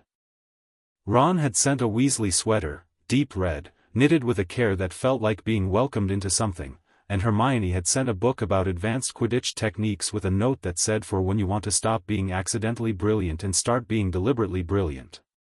He read it in an afternoon and took notes and thought Hermione understood him rather well. Daphne's gift arrived separately, in a flat package wrapped in dark green, and contained a slim leather-bound volume, Wizarding Estate Law, a practitioner's guide, annotated in the margins by someone with very precise handwriting who turned out to be her father. The note with it was brief, Cyrus Greengrass's personal copy. He said you might find the annotations more useful than the text. He spent 2 days with the annotations. Cyrus Greengrass wrote like a man who had used these laws in genuine conflict, and the margins were full of practical intelligence, where the arguments were weakest, where opposing counsel typically pushed, what the counter-arguments were. It was, Harry thought, one of the most useful things anyone had ever given him. There was also, tucked at the back of the package, an invitation to a formal meeting with Perkin and Fawcett in January, to review the preliminary audit findings in full. He found Daphne in the library that afternoon, both of them drawn to it like something gravitational, and held up the invitation. She looked at it. Then, my father spoke to Perkin last week. The preliminary findings are significant. More than 9 accounts. 11 total. And, she paused, which she almost never did. Harry. The withdrawals from your account specifically are larger than the others. Not only the long-term pattern. There's a single large withdrawal in July of this year. July. The month the stone was moved to Hogwarts. The month Gringotts Vault 713, Hagrid had mentioned the vault, the break-in that had been in the papers, was broken into and found empty. How large? Harry asked. 40,000 galleons, Daphne said. The number sat between them with its full weight. Dumbledore took 40,000 galleons from my account in July, Harry said. The same month he arranged to move the Philosopher's Stone to Hogwarts. Which required construction of the protection chambers, Daphne said. Materials, labor, the enchantments on each layer. It would be consistent. He funded the defense of the stone with my money, Harry said. He funded the defense of a trap that he expects you to walk into, Daphne said, with money he stole from you. Her voice was completely level, which meant the fury under it was complete and fully controlled. I find that, particularly. Harry was quiet for a moment. Then he started to laugh, not the helpless kind, not the kind that meant something was broken. The clean, surprised kind, because sometimes the complete absurdity of a situation was the only accurate response to it. Daphne looked at him. He paid for the thing he's using against me with what he took from me, Harry said. It's almost elegant. In a completely terrible way. I don't find it elegant, Daphne said. No, he agreed, sobering. But knowing it is a kind of weapon. He looked at her. When we present this, when the audit is complete and we present the full picture, the July withdrawal is the most damning piece. It connects the financial fraud directly to the physical situation at Hogwarts. It makes it undeniable that the two things are the same scheme. Daphne considered this. Yes, she said. Yes, that's exactly right. She opened her notebook. I'll write to Perkin tonight and ensure the July transaction is documented separately with the Hogwarts construction costs as the likely destination. If we can get any documentation of the construction, Sprout will know, Harry said. She's been at Hogwarts for decades. She'd have been here when the chambers were prepared. And she said, he thought back to the greenhouse, to the matter-of-fact voice and the muddy robes, she said plants are honest. They do exactly what their nature demands. She trusts you, Daphne said. She trusts people who pay attention, Harry said. Then pay attention to her, Daphne said, and started writing. The new year came and with it Hermione, who arrived back at Hogwarts looking rested and purposeful and carrying 3 new books that she'd found over the holiday, 2 of which turned out to be directly relevant to things they were investigating and one of which was about advanced arithmancy that she'd apparently started teaching herself during Christmas dinner. Your parents are all right? Harry asked, on the platform. My parents are wonderful, Hermione said. They made me tell them everything. She paused. I told them everything. Harry looked at her. How did they take it? My mother cried, Hermione said. Not in a bad way. In the way she does when something is very wrong, but she's proud of how you're handling it. She paused. My father said that the most dangerous thing in any institution is the assumption that it cannot be corrupt. She smiled slightly. He's a dentist. He said it with the authority of someone who's worked in the NHS. Harry laughed. He also said, Hermione continued, more quietly, that he and my mum are here. If we need anything. If it goes badly, they're here. She looked at Harry directly. I know they're muggles and they can't do anything legally in the wizarding world. But I wanted you to know that there are people who know. It helps, Harry said. And he meant it completely. Neville appeared behind Hermione's shoulder, having dragged his trunk off the train with the determined competence he'd been developing since October, and said, Gran wrote to Perkin and Fawcett. His expression was contained and resolute, the expression of someone who has had a difficult holiday conversation and come through it knowing their own mind. She wasn't, she was upset at first. But then she said, Frank would want this. He stopped. She said my dad would want this. Nobody said anything for a moment. Then we do it for him too, Harry said. Neville nodded, and that was enough. The meeting with Perkin and Fawcett happened on a grey January Saturday, back through the flue, back to the marble halls of Gringotts, back to Ragnarok's office which this time held 2 additional chairs and a severe-looking wizard in his 60s named Aldous Perkin who had the hands of someone who had been drafting legal documents since before Harry's parents were born and the eyes of someone who had enjoyed every case that had given him a genuine fight. He laid out the preliminary audit findings on Ragnar's desk with the deliberate precision of someone who has done this before and understands the power of pace. 11 accounts. Documented unauthorized withdrawals totaling, across all accounts, 312,000 galleons. Spanning 10 years. All disbursed to the Albus Dumbledore Personal Trust. The July transaction, 40,000 galleons, documented separately. Perkin had, with impressive speed, obtained through a Freedom of Information request to the Hogwarts Board of Governors the minutes of a July meeting at which the construction of new security infrastructure on the third floor had been approved as a headmaster's discretionary expense. The expense figure in the minutes was 41,200 galleons, Daphne said, reading ahead. Approximately, Perkin said. The margin of 1,200 galleons, he noted, was likely accounted for by incidental costs. The July withdrawal from Harry's account had been used, almost pound for pound, to fund the construction of the stone's defenses. Harry looked at the number. "What are the next steps?" he said. "The formal petition for recovery is ready to file with the Withdrawals Financial Oversight Committee," Perkin said. "I want to be transparent with you, the Oversight Committee is currently chaired by a Dumbledore ally. Filing with them first creates a risk that the first response is obstruction rather than investigation." He looked at Harry over the tops of his glasses. "However, there are two alternative tracks. First, direct filing with the International Confederation of Wizards Financial Standards Body, which has jurisdiction over cases involving the Goblin's Charter and therefore supersedes the Withdrawals Committee's purview. Second, simultaneous publication through the press, which creates public pressure that makes obstruction significantly more costly." "Both," Harry said. "Both tracks, simultaneously." Perkin looked at him for a moment. "That is an aggressive strategy for an 11-year-old, he said, without any of the condescension that phrase usually carried. "More like a technical observation."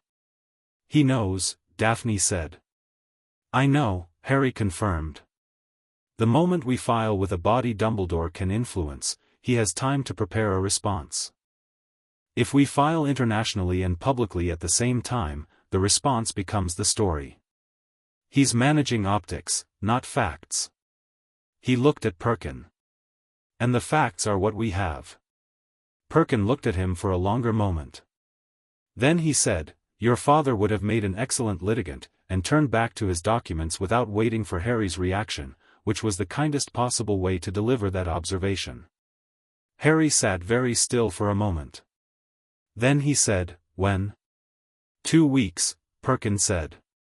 "I need the ICW filing to be bulletproof before we release anything to the press."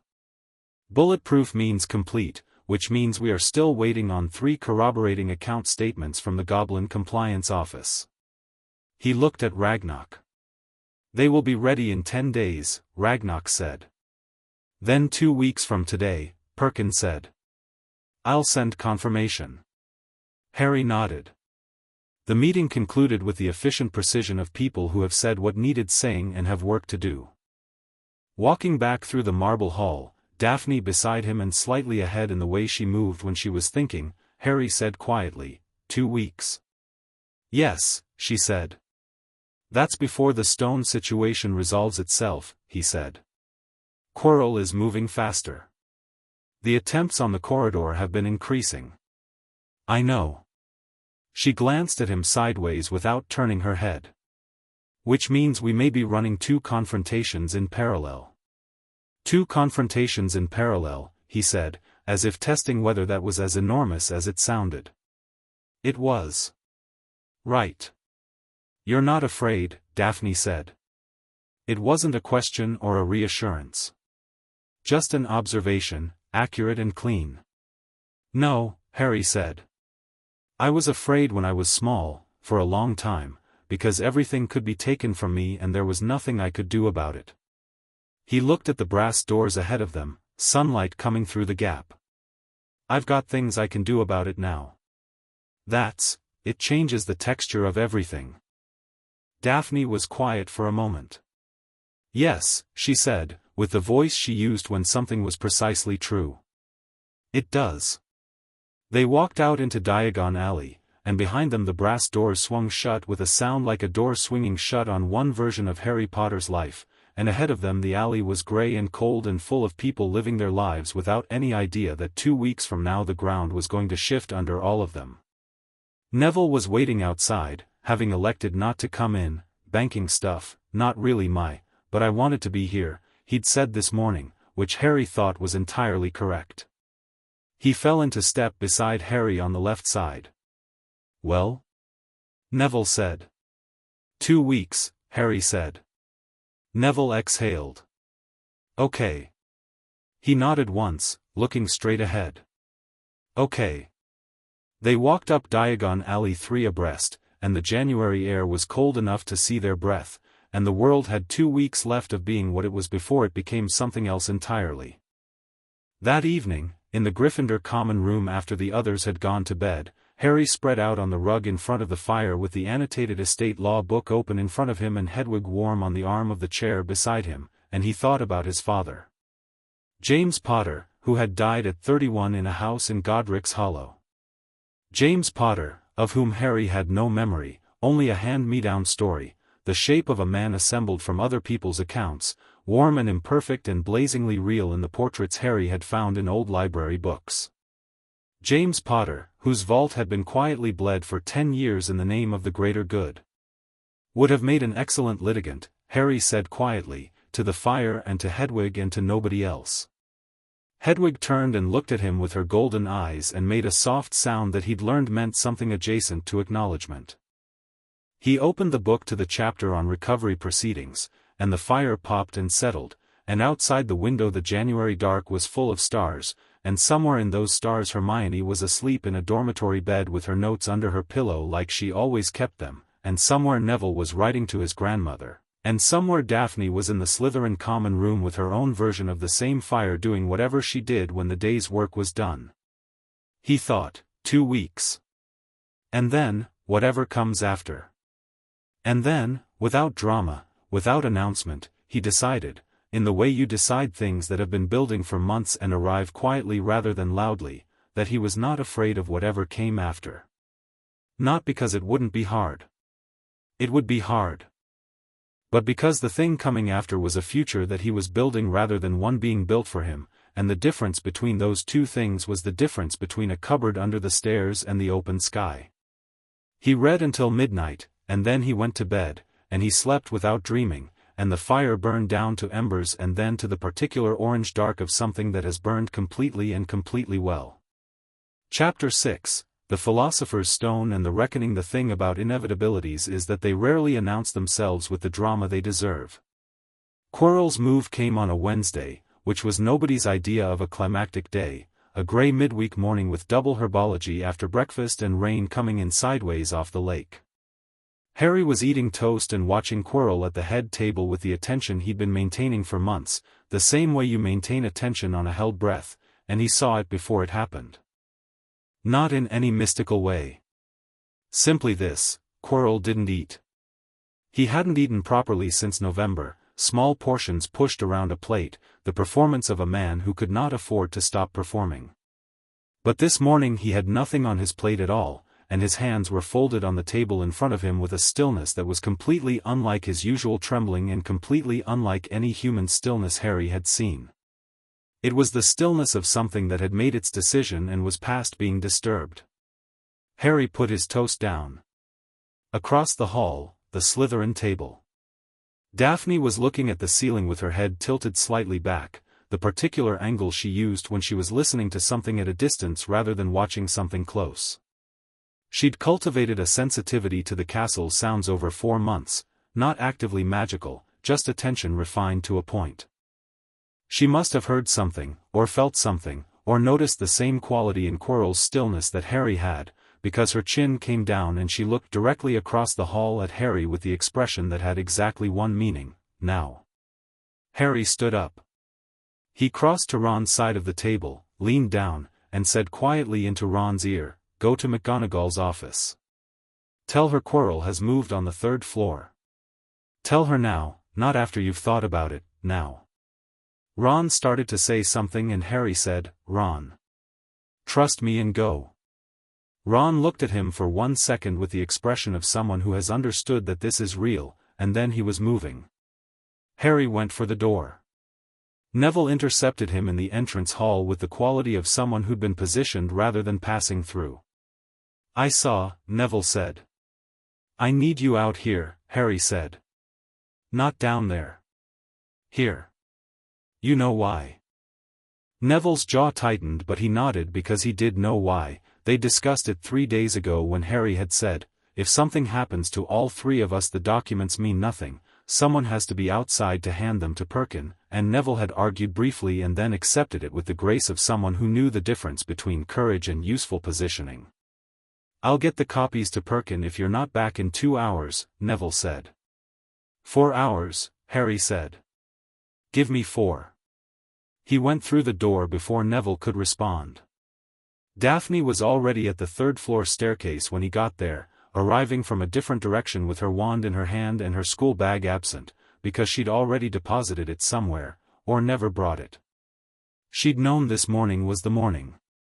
He understood that with complete certainty and had no time to address it. "Hermione," he said.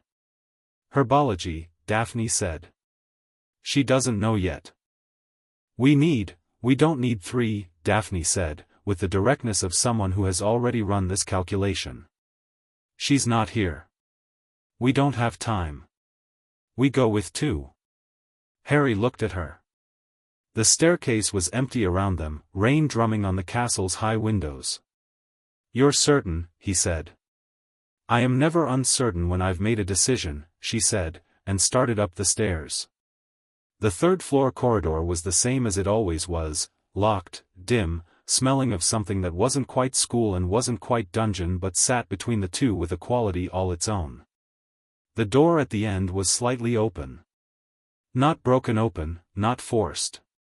Just ajar, with the deliberate quality of something that had been unlocked by someone who knew what they were doing. Quirrell was already through. Harry pushed the door open and they went in. The first room was the one with Fluffy, except Fluffy was asleep, not the natural sleep of a dog but the particular boneless collapse of something enchanted unconscious, 3 enormous heads lolling at 3 different angles, the harp in the corner playing itself with the steady devotion of an enchantment still running. There was a trapdoor open in the floor. They dropped through it without discussion. Devil's snare first. Harry lit his wand without the incantation, just intent and pressure, lumos, white bright and immediate, and the snare recoiled from both of them with the hissing urgency of plant life responding to genuine threat rather than a demonstration in class. They dropped to the floor below. The key room. Hundreds of winged keys circling near the ceiling, 1 broomstick waiting, the correct key ancient and silver with 1 bent wing.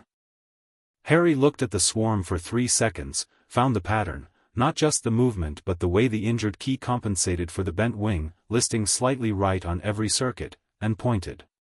"That one," he said. "The silver one, 2nd cluster from the north wall, listing right." "Can you get it without the broomstick?" Daphne asked. He looked at the distance. The ceiling was high. He'd done 40 feet off the ground on a nimbus in a crosswind. "Yes," he said.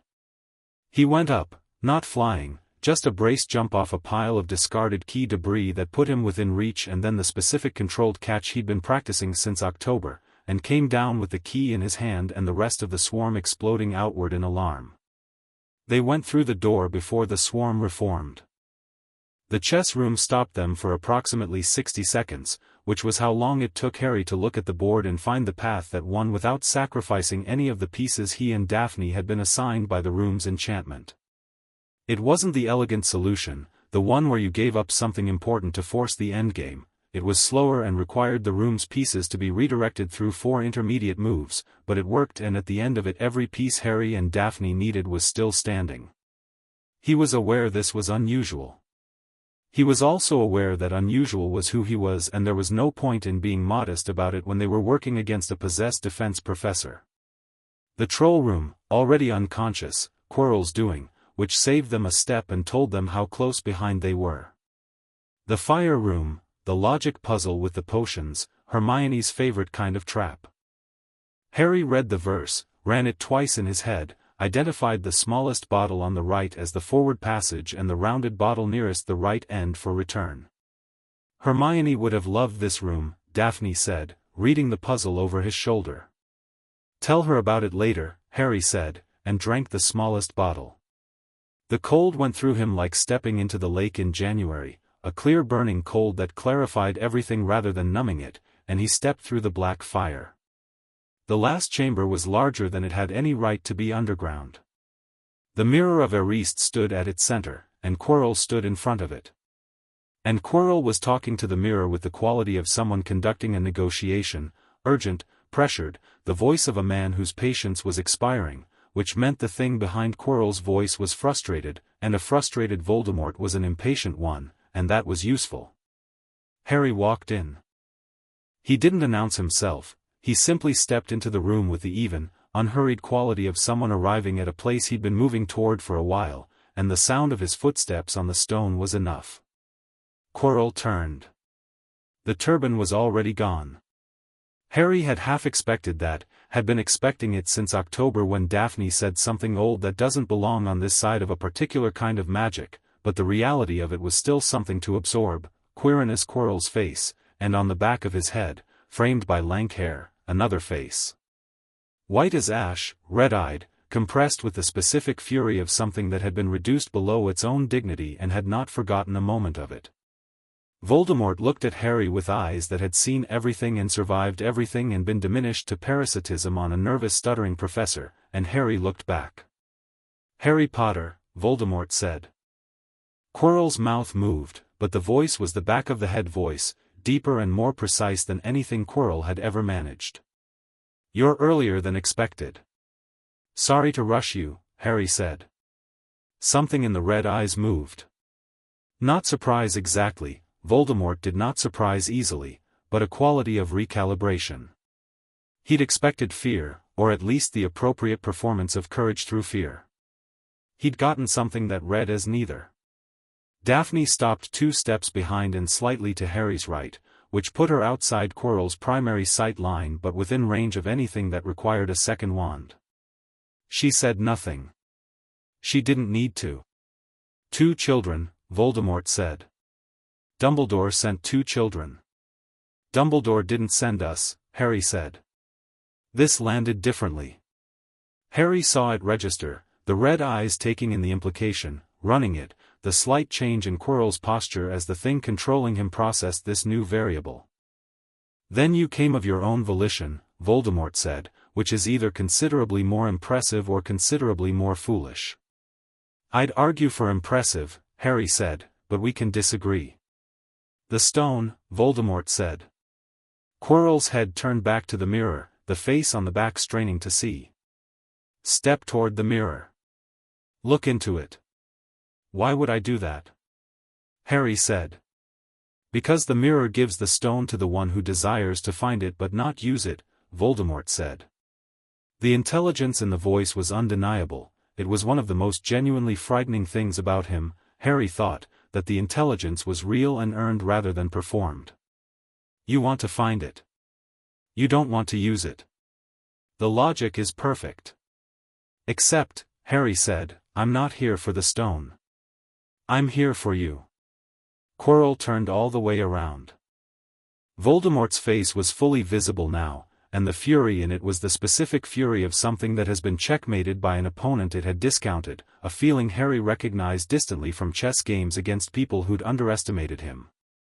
"You can't destroy me," Voldemort said. "You are 11 years old." "I'm not trying to destroy you," Harry said. "You're not destroyable right now. You're a face on the back of someone's head and a plan that isn't going to work tonight." He looked at Quirrell directly, at Quirrell, not Voldemort, the man underneath, whatever was left of him. "This is going to be painful," Harry said, to Quirrell specifically. "I'm sorry for that part." Quirrell launched himself across the chamber. Harry moved. Not back, not sideways, into it, because moving back from someone trying to grab you in an enclosed space with a mirror behind you was the losing position. He stepped left into Quirrell's overextended reach, caught the man's outstretched wrist with both hands, and directed the momentum rather than blocking it. Quirrell went into the stone floor harder than Harry's size suggested was possible, which was because the force was redirected rather than generated, a thing that his year of observing how physical confrontations actually worked had given him clear theory on. What happened then was not combat. Not exactly.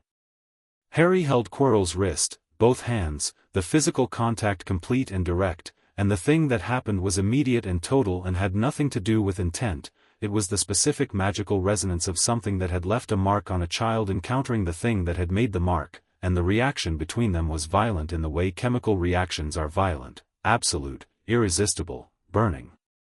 Harry felt it like fire through his hands. Not painful.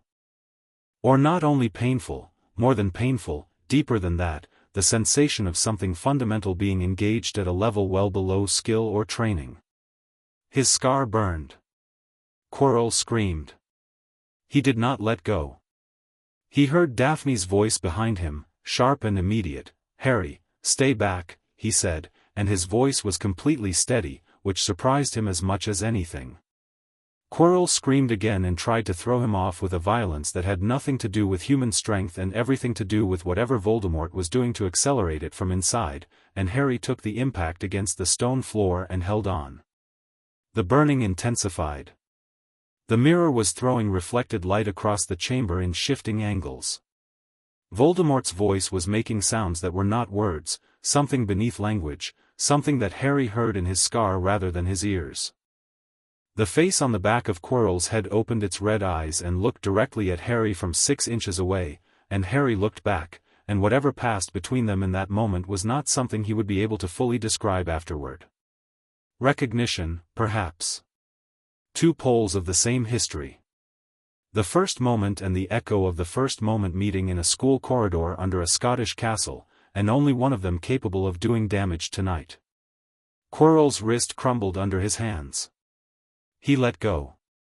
The professor collapsed, and the chamber went quiet except for Harry breathing and the distant sound of the self-playing harp 4 rooms back, and a thin dark smoke rising from Quirrell's robes that moved with a purpose smoke didn't normally have, and moved toward Harry, and Harry stood absolutely still and let it hit him, because flinching would mean it found a gap and not flinching meant it found nothing but itself reflected back. The smoke went through him. Or tried to. What actually happened was less a passage and more a refusal. The magic in Harry's blood, whatever ancient sacrifice had been folded into it on Halloween 1981, turning Voldemort back the same way it had the first time, with the absolute completeness of a thing that has never learned to fail at this specific task. Voldemort screamed on a frequency Harry felt in his molars. And then he was gone. The smoke dispersed. The chamber was quiet. Quirrell was on the floor, and he was very still, and Harry did not look at him for too long because he already understood what that quality of stillness meant. He stood in the center of the room for a moment, the mirror reflecting his own face back at him, a boy with messy dark hair and a scar and dust on his knees, breathing steadily, alive and precisely himself. In his chest pocket, through some physical impossibility he did not attempt to explain, there was a weight he hadn't carried down the trapdoor. He reached in and took out a small red stone that was warm to the touch, and it sat in his palm and caught the light and he looked at it for a long moment. "I didn't want to use it," he said, "to nobody. I just wanted to stop you from having it." The stone pulsed once, warmly, and was still. He was still looking at it when Daphne appeared at his side. She looked at the stone, at Quirrell's still form, at the dispersed smoke. Her expression was very controlled and her hands were steady and he could see the effort both of those things required. "Are you hurt?" she asked. "No," he said. You're covered in a considerable amount of dust," she said. "Occupational hazard," he said. Something cracked in Daphne's composure, briefly, the way ice cracks before it settles, not breaking, just shifting. She exhaled once, hard, and then composed herself again with the speed of someone who has been practicing composure since before she could articulate why it mattered. "The stone," she said. "I know." He looked at it. "It's not mine. It's Flamel's." He paused. But I'm not leaving it here. No, Daphne agreed. He put it back in his pocket, and together they walked back through the chambers, the fire, the chess pieces standing patiently in their final positions, the flying keys circling back to their swarm, the sleeping troll, the snare that had gone dormant, and up through the trapdoor and into the third-floor corridor and out into the castle proper, which was currently somewhere between breakfast and morning classes and completely unaware that the thing it had been housing for 7 months was resolved. Dumbledore was waiting at the end of the corridor. Not with shock, not with alarm. With the measured expression of someone who had known this was coming and had positioned himself accordingly. McGonagall was half a step behind him, and her expression was doing something considerably more complicated, relief and fury in an uneasy alliance, the expression of someone who has been right about something being wrong for a very long time and taken no pleasure in the confirmation. Dumbledore looked at Harry with the warm eyes. The twinkling was present. Behind it, the calculation was running at speed. Harry, he said, with the voice that projected warmth the way a fire projects heat, genuine in its effect while remaining precisely managed in its output. I came as quickly as I could. Are you all right? Fine, Harry said. Quirrell is in the last chamber, Harry said. You should send someone. McGonagall made a sound and turned immediately, already pulling her wand out. Dumbledore's eyes moved to Harry's chest pocket. Not obviously. But Harry was watching for it, and it was there, the micro-movement, the brief quality of desire before the warm composure reasserted itself. The stone, Dumbledore said. Is it? Harry took it out and held it in his palm, visible to both of them. Safe, he said. Intact. He looked at Dumbledore directly. I'll need to return it to Flammel. I'd like to do that personally. Dumbledore looked at the stone. Something moved through his expression that Harry filed carefully, not just desire, not just relief, but the specific flicker of a man recalibrating. A boy who was supposed to walk into this room as the final stage defense of a plan, scared, grateful, pliable, had instead walked in ahead of schedule, handled it without guidance, and was now standing in the corridor holding the endgame piece and discussing its return as if this were a scheduling matter. That can be arranged, Dumbledore said, after a moment. The warmth was back, complete and practiced. Harry, I want you to know how proud I am. You showed extraordinary. I have something else to discuss with you, Harry said. Dumbledore paused. The pause was small, the twinkle adjusting, the calculation running faster. Of course, he said warmly. My office, not your office, Harry said. Gringotts. On a day when my solicitor can be present. The corridor was very quiet. A portrait on the wall pretended to be asleep with the specific concentration of something that was absolutely awake. Dumbledore looked at Harry for 3 long seconds with an expression that was doing something Harry had never seen from him before, which was dropping.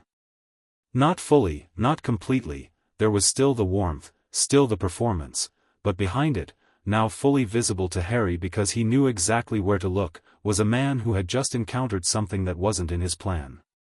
Your solicitor, Dumbledore said. Perkin and Fawcett, Harry said. They've been representing my financial interests since October. I assume you've received communication from them by now. The warmth dimmed by approximately 5%. I've received some correspondence, yes, Dumbledore said. I had intended to discuss it with you at the appropriate time is now, more or less, Harry said. The formal petition was filed with the International Confederation of Wizards Financial Standards body last week. So the timeline is moving regardless of when we discuss it. He held Dumbledore's gaze with the absolute steadiness of someone who is not afraid and does not need to perform that they are not afraid because the absence of fear is complete and genuine. Ragnarok has requested your presence for a formal account reconciliation. I'd like you to attend. Dumbledore looked at him for a moment that lasted longer than any moment in the conversation so far.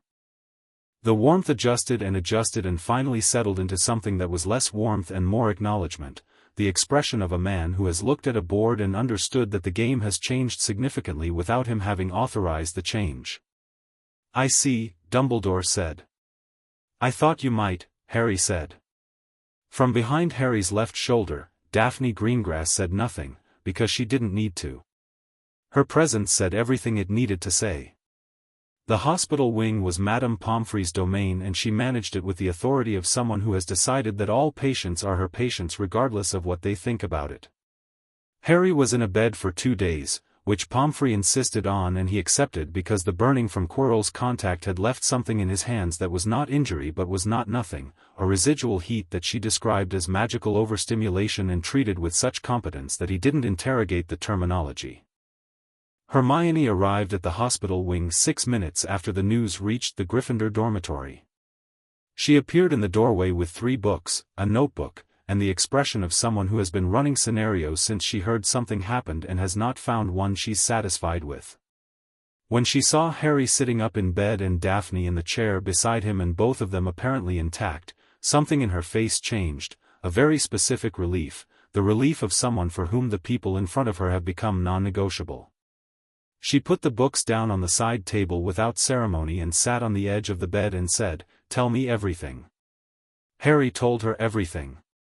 She listened without interrupting, which was unusual enough that he noticed it.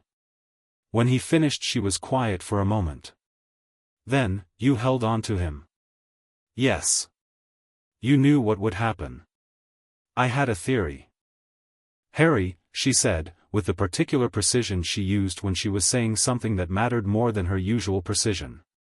"You had a theory about sacrificial magic and you tested it on yourself in a room with Voldemort." "It worked," Harry said. "That is not," she stopped.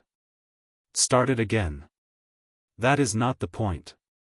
She looked at him for a moment with an expression that was doing several things at once, frustration, relief, and underneath both of those, something that was simply genuine and didn't need analysis.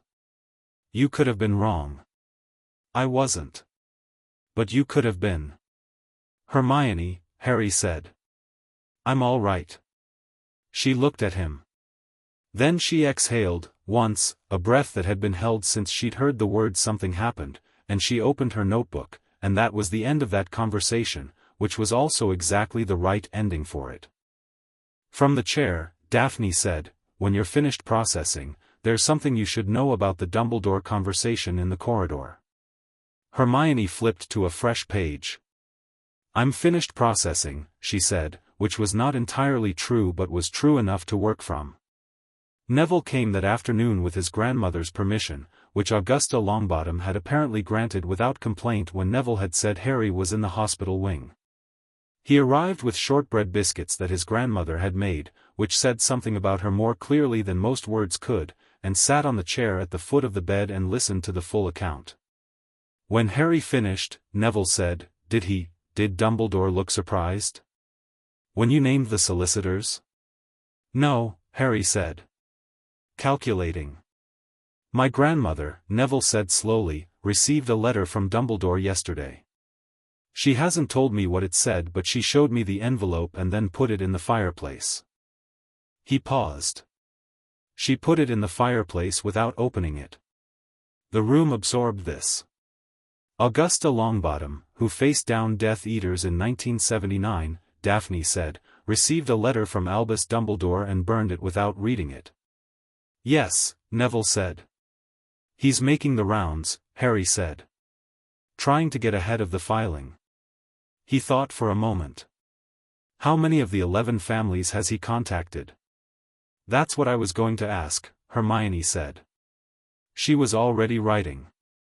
"If we can document the contact attempts, especially any made after the ICW filing date, those contacts constitute potential obstruction of a formal financial investigation." "Which Perkin would love," Daphne said. "Which Perkin would absolutely love," Harry confirmed. He looked at Neville. "Can your grandmother document the letter? Even just the postmark date?" "She burned it," Neville said. "She burned it in front of you," Daphne said. "Neville, your witness account of receiving and destroying the letter, with a postmark date you observed, is admissible documentation. Neville looked at her. She looked frightened again, he said quietly. When she put it in the fire. She looked, like she had when she got the Gringotts letter. He paused. I hate that he can make her look like that. The room was quiet for a moment. Then let's make it the last time, Harry said. The ICW filing became public 10 days later. Harry wasn't in the castle when it happened. He was in the hospital wing's last day of enforced rest, which Pomfrey had negotiated down from 3 days to 2.5 through what Harry understood was the sheer application of professional will, and Hermione brought him the daily profit with the expression of someone who has been waiting for a specific moment. The story was on page 1. Not the headline. Dumbledore's name recognition was clearly making the editor cautious about placement, but page 1, below the fold, with the kind of headline that had clearly been lawyered to within an inch of its life, International Financial Body opens investigation into wizarding trust management practices, multiple orphan accounts under review. Dumbledore's name appeared in the 4th paragraph. The word misappropriation appeared in the 6th. Who wrote it? Harry asked. Rita Skeeter, Hermione said, with a complicated expression. Ah. She got the facts right, Hermione said, with the tone of someone making an important distinction. Whether everything else about her is reliable is a separate question. Perkin fed it to her, Daphne said from the doorway, appearing with her own copy of the Prophet folded precisely under one arm. He confirmed that this morning. She's been sitting on it since the filing, verifying. Skeeter is many things, but she verifies facts on financial stories because the legal exposure otherwise is significant. She verify 9 counts of unauthorized withdrawal across 11 accounts? Harry asked. 12, Daphne said, setting her copy on the bedside table.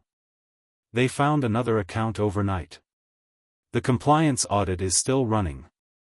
She sat down with the precision of someone who has been awake since before the newspaper arrived. The Quibbler ran a longer piece that names Dumbledore directly in the headline. It's already in the hands of every member of the Wisengamot. How do you know that? Hermione asked. My father knows the Wisengamot's owl routes, Daphne said, without elaboration. Harry looked at the newspaper. Dumbledore's face was in a small photo beside the article, a file photo, the familiar warm expression, the half-moon glasses, the absolute certainty of a man who had been the monument to himself for so long he'd forgotten monuments could fall. He's going to contest it, Harry said. He already has, Daphne said. I received a communication from Perkin this morning. Dumbledore's representation filed a preliminary objection with the ICW yesterday, arguing that the care and maintenance provision withdrawals were properly authorized and that the audit mischaracterizes standard estate management practice. She paused. The objection was filed before the story ran. He's been preparing it for weeks. He knew, Hermione said. He knew the investigation was coming. He knew since October, Harry said. He didn't know how far along it was, but he knew something was in motion. He looked at Daphne. The Gringotts visit. The meeting in his office. He's been building a defense since then. And we've been building the case, Daphne said. The question is which is more complete. She opened her notebook. She had one that matched Hermione's organizational system now, which Harry had noticed 2 months ago and not commented on because some things were better acknowledged silently. Perkins' response to the preliminary objection argues 3 things. First, the standard care and maintenance provision requires documentation of benefit to the minor beneficiary, and there is none. Second, the July withdrawal specifically cannot be characterized as beneficiary costs under any reading of the provision. Third, the interception instruction placed on Harry's correspondence constitutes interference with account beneficiary rights under the 1752 Charter, which is a separate infraction from the withdrawal pattern. She looked at Harry. The correspondence interference charge is the one he cannot argue around. The Charter is absolute on it.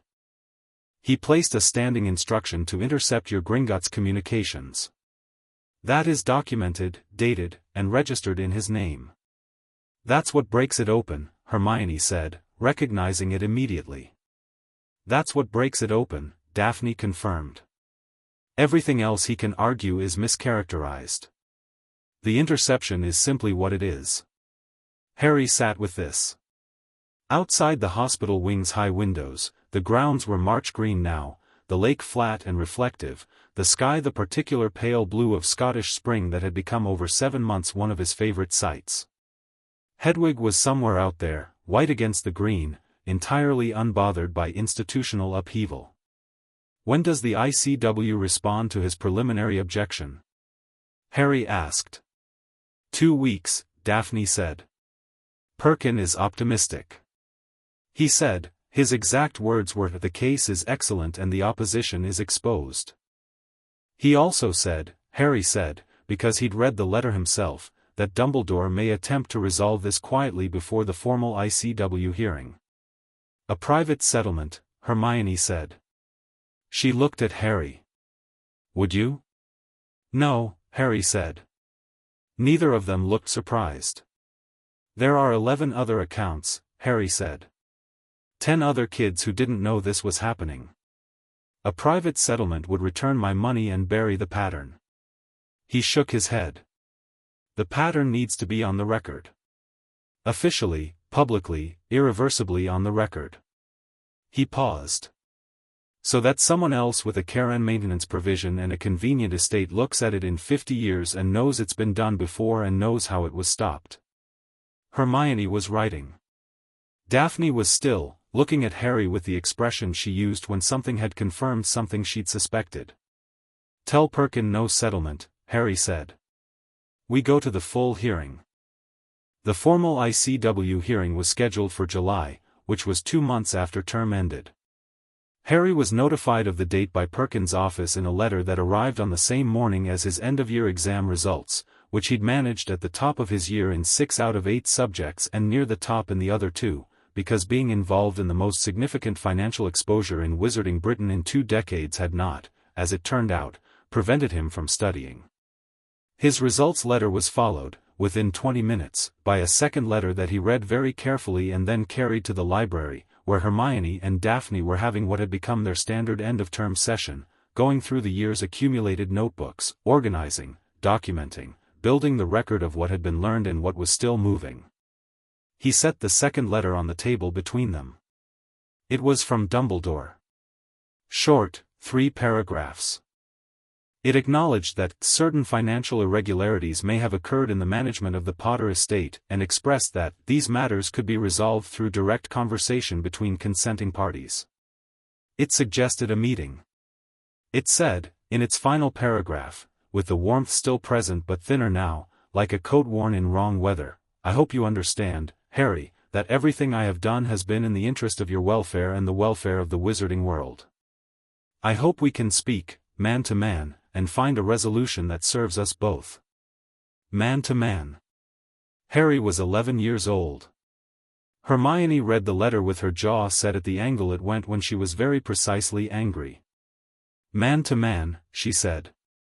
He's frightened, Daphne said. She said it without satisfaction, just as analysis. He's been frightened since October, but he's been managing it. This letter means the management is getting harder. She looked at Harry. He thinks that if he can sit with you in a room, he can reach you. The way he reaches most people. The warmth, the certainty, the sense of being seen by someone important. He's probably right that it works on most people, Harry said. Yes, Daphne said. He's built a career on it. What are you going to do? Hermione asked. Harry picked the letter up and folded it carefully and put it in the notebook designated for Dumbledore correspondence. I'm going to write back, he said. Politely. I'll tell him that all communication should go through Perkin and Fawcett from this point forward, and that I look forward to seeing him at the ICW hearing. Hermione smiled slowly. That's very polite, she said. It's exactly as polite as the situation requires, Harry said, which was Daphne's phrasing, and he watched the corner of Daphne's mouth move in acknowledgement of that. He wrote the reply that afternoon, read it 3 times, made 2 small adjustments that were Daphne's suggestions and one that was Hermione's, and sent it with Hedwig, who took the letter with her usual magnificent dignity and departed through the window into the spring air like someone completing an assignment she'd been waiting to complete. Harry watched her go and felt something that had been under tension for months ease slightly, a cable coming off the extreme end of its range, not slack, still taut, still purposeful, but in a range it could hold for a long time. The last night of term, the 3 of them were in the library together. This was not unusual. What was unusual was the absence of notebooks on the table, the absence of open books, the absence of the structured work that had defined every meeting in this space for 8 months. They were just there, in the familiar seats, with the familiar sound of the library settling around them. Neville had said goodnight an hour ago. He was taking a case of shortbread from his grandmother to the Hogwarts Express and seemed, Harry thought, like someone who had spent the year finding out what he was made of and been pleasantly surprised.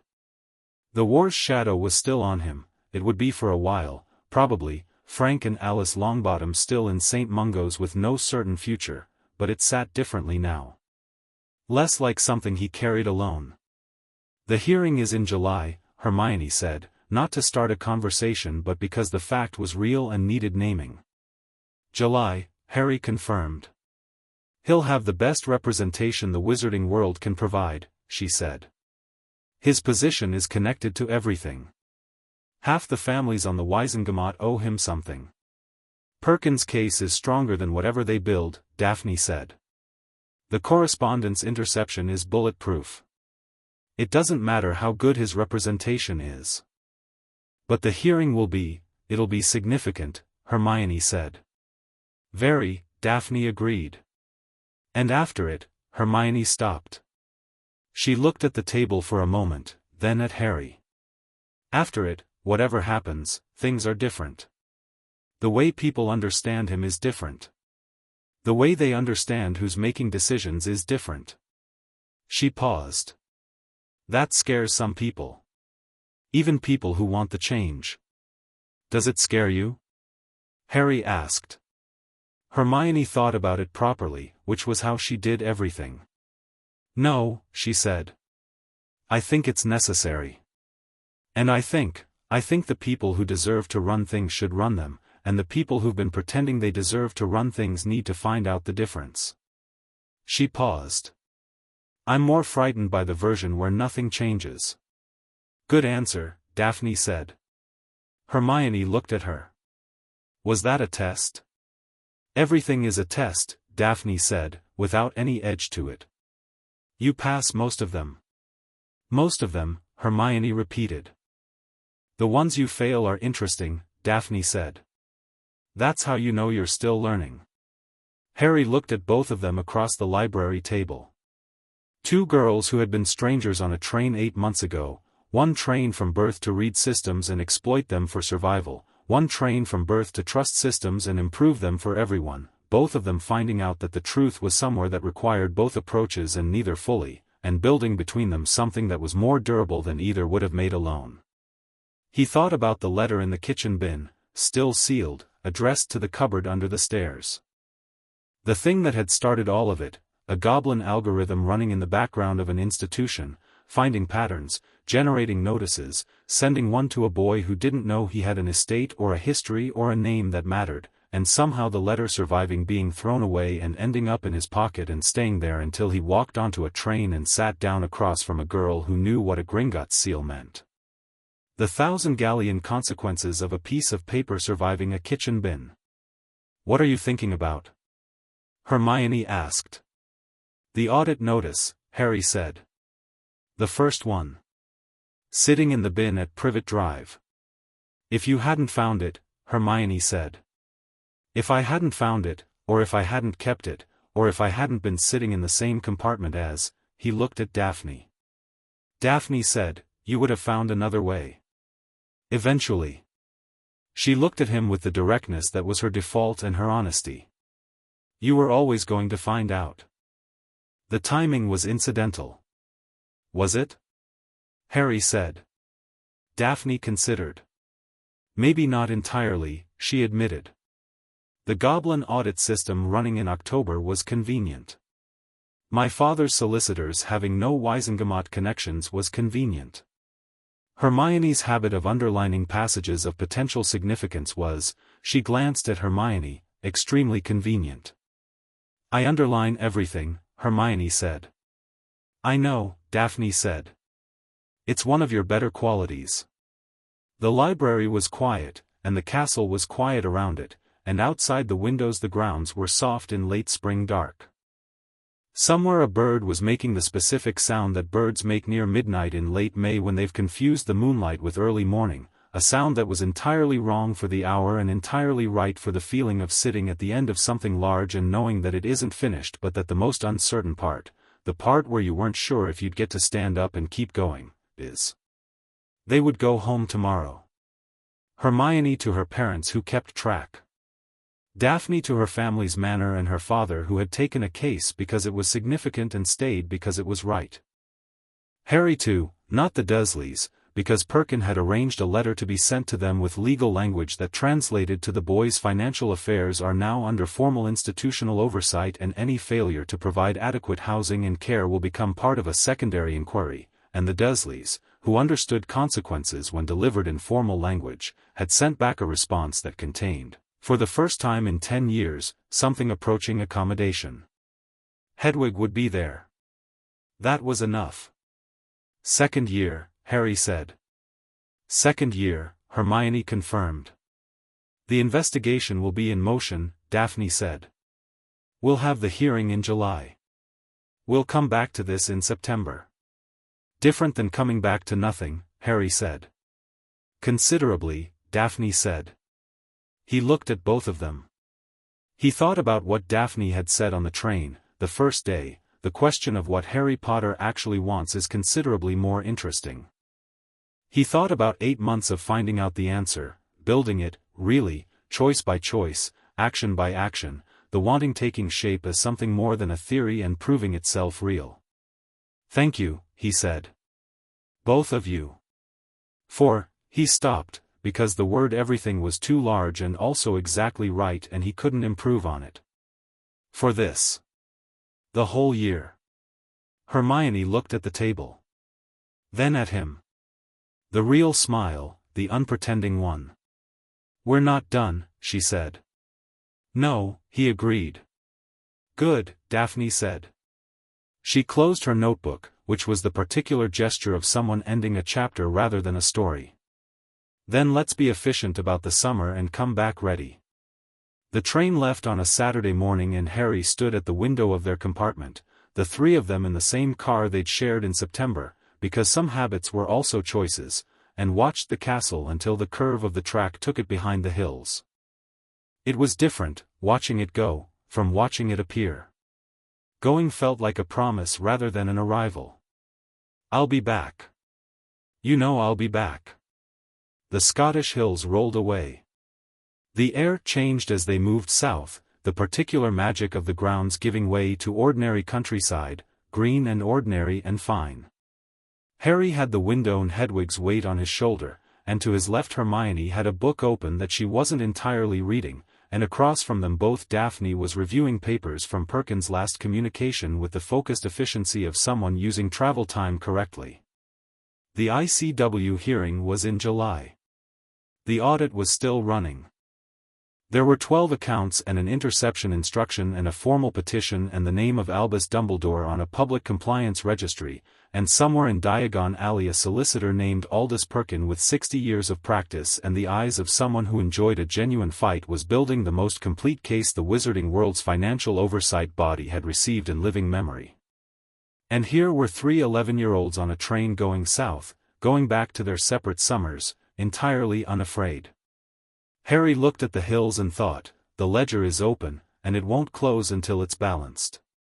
And thought, it will balance. And looked at his reflection in the train window, messy hair, green eyes, the scar a thin lightning bolt above the left brow, and found he liked what he saw. Not because it was impressive, not because it was famous, not because of what it had survived or what it was supposed to mean to everyone else. Because it was his. Because it had looked at a kitchen bin at age 11 and decided that a sealed letter from a bank was worth keeping. Because it had walked into a room with Voldemort and come out still itself. Because it had, against every design intended to prevent it, found people worth trusting and things worth wanting and a future that nobody else had written yet. Hermione turned a page. Daphne underlined something. Hedwig made a contented sound against his shoulder. The train went south. And behind it, growing smaller, Hogwarts sat on its cliff in the morning light, the lake flat and bright below it, the towers exact against the Scottish sky, holding everything it held, patient and enormous and exactly where it had always been, waiting for September, waiting for the ones who would come back changed and ready, waiting for whatever happened next. Whatever happened next? Harry smiled at his reflection in the window. Let's find out.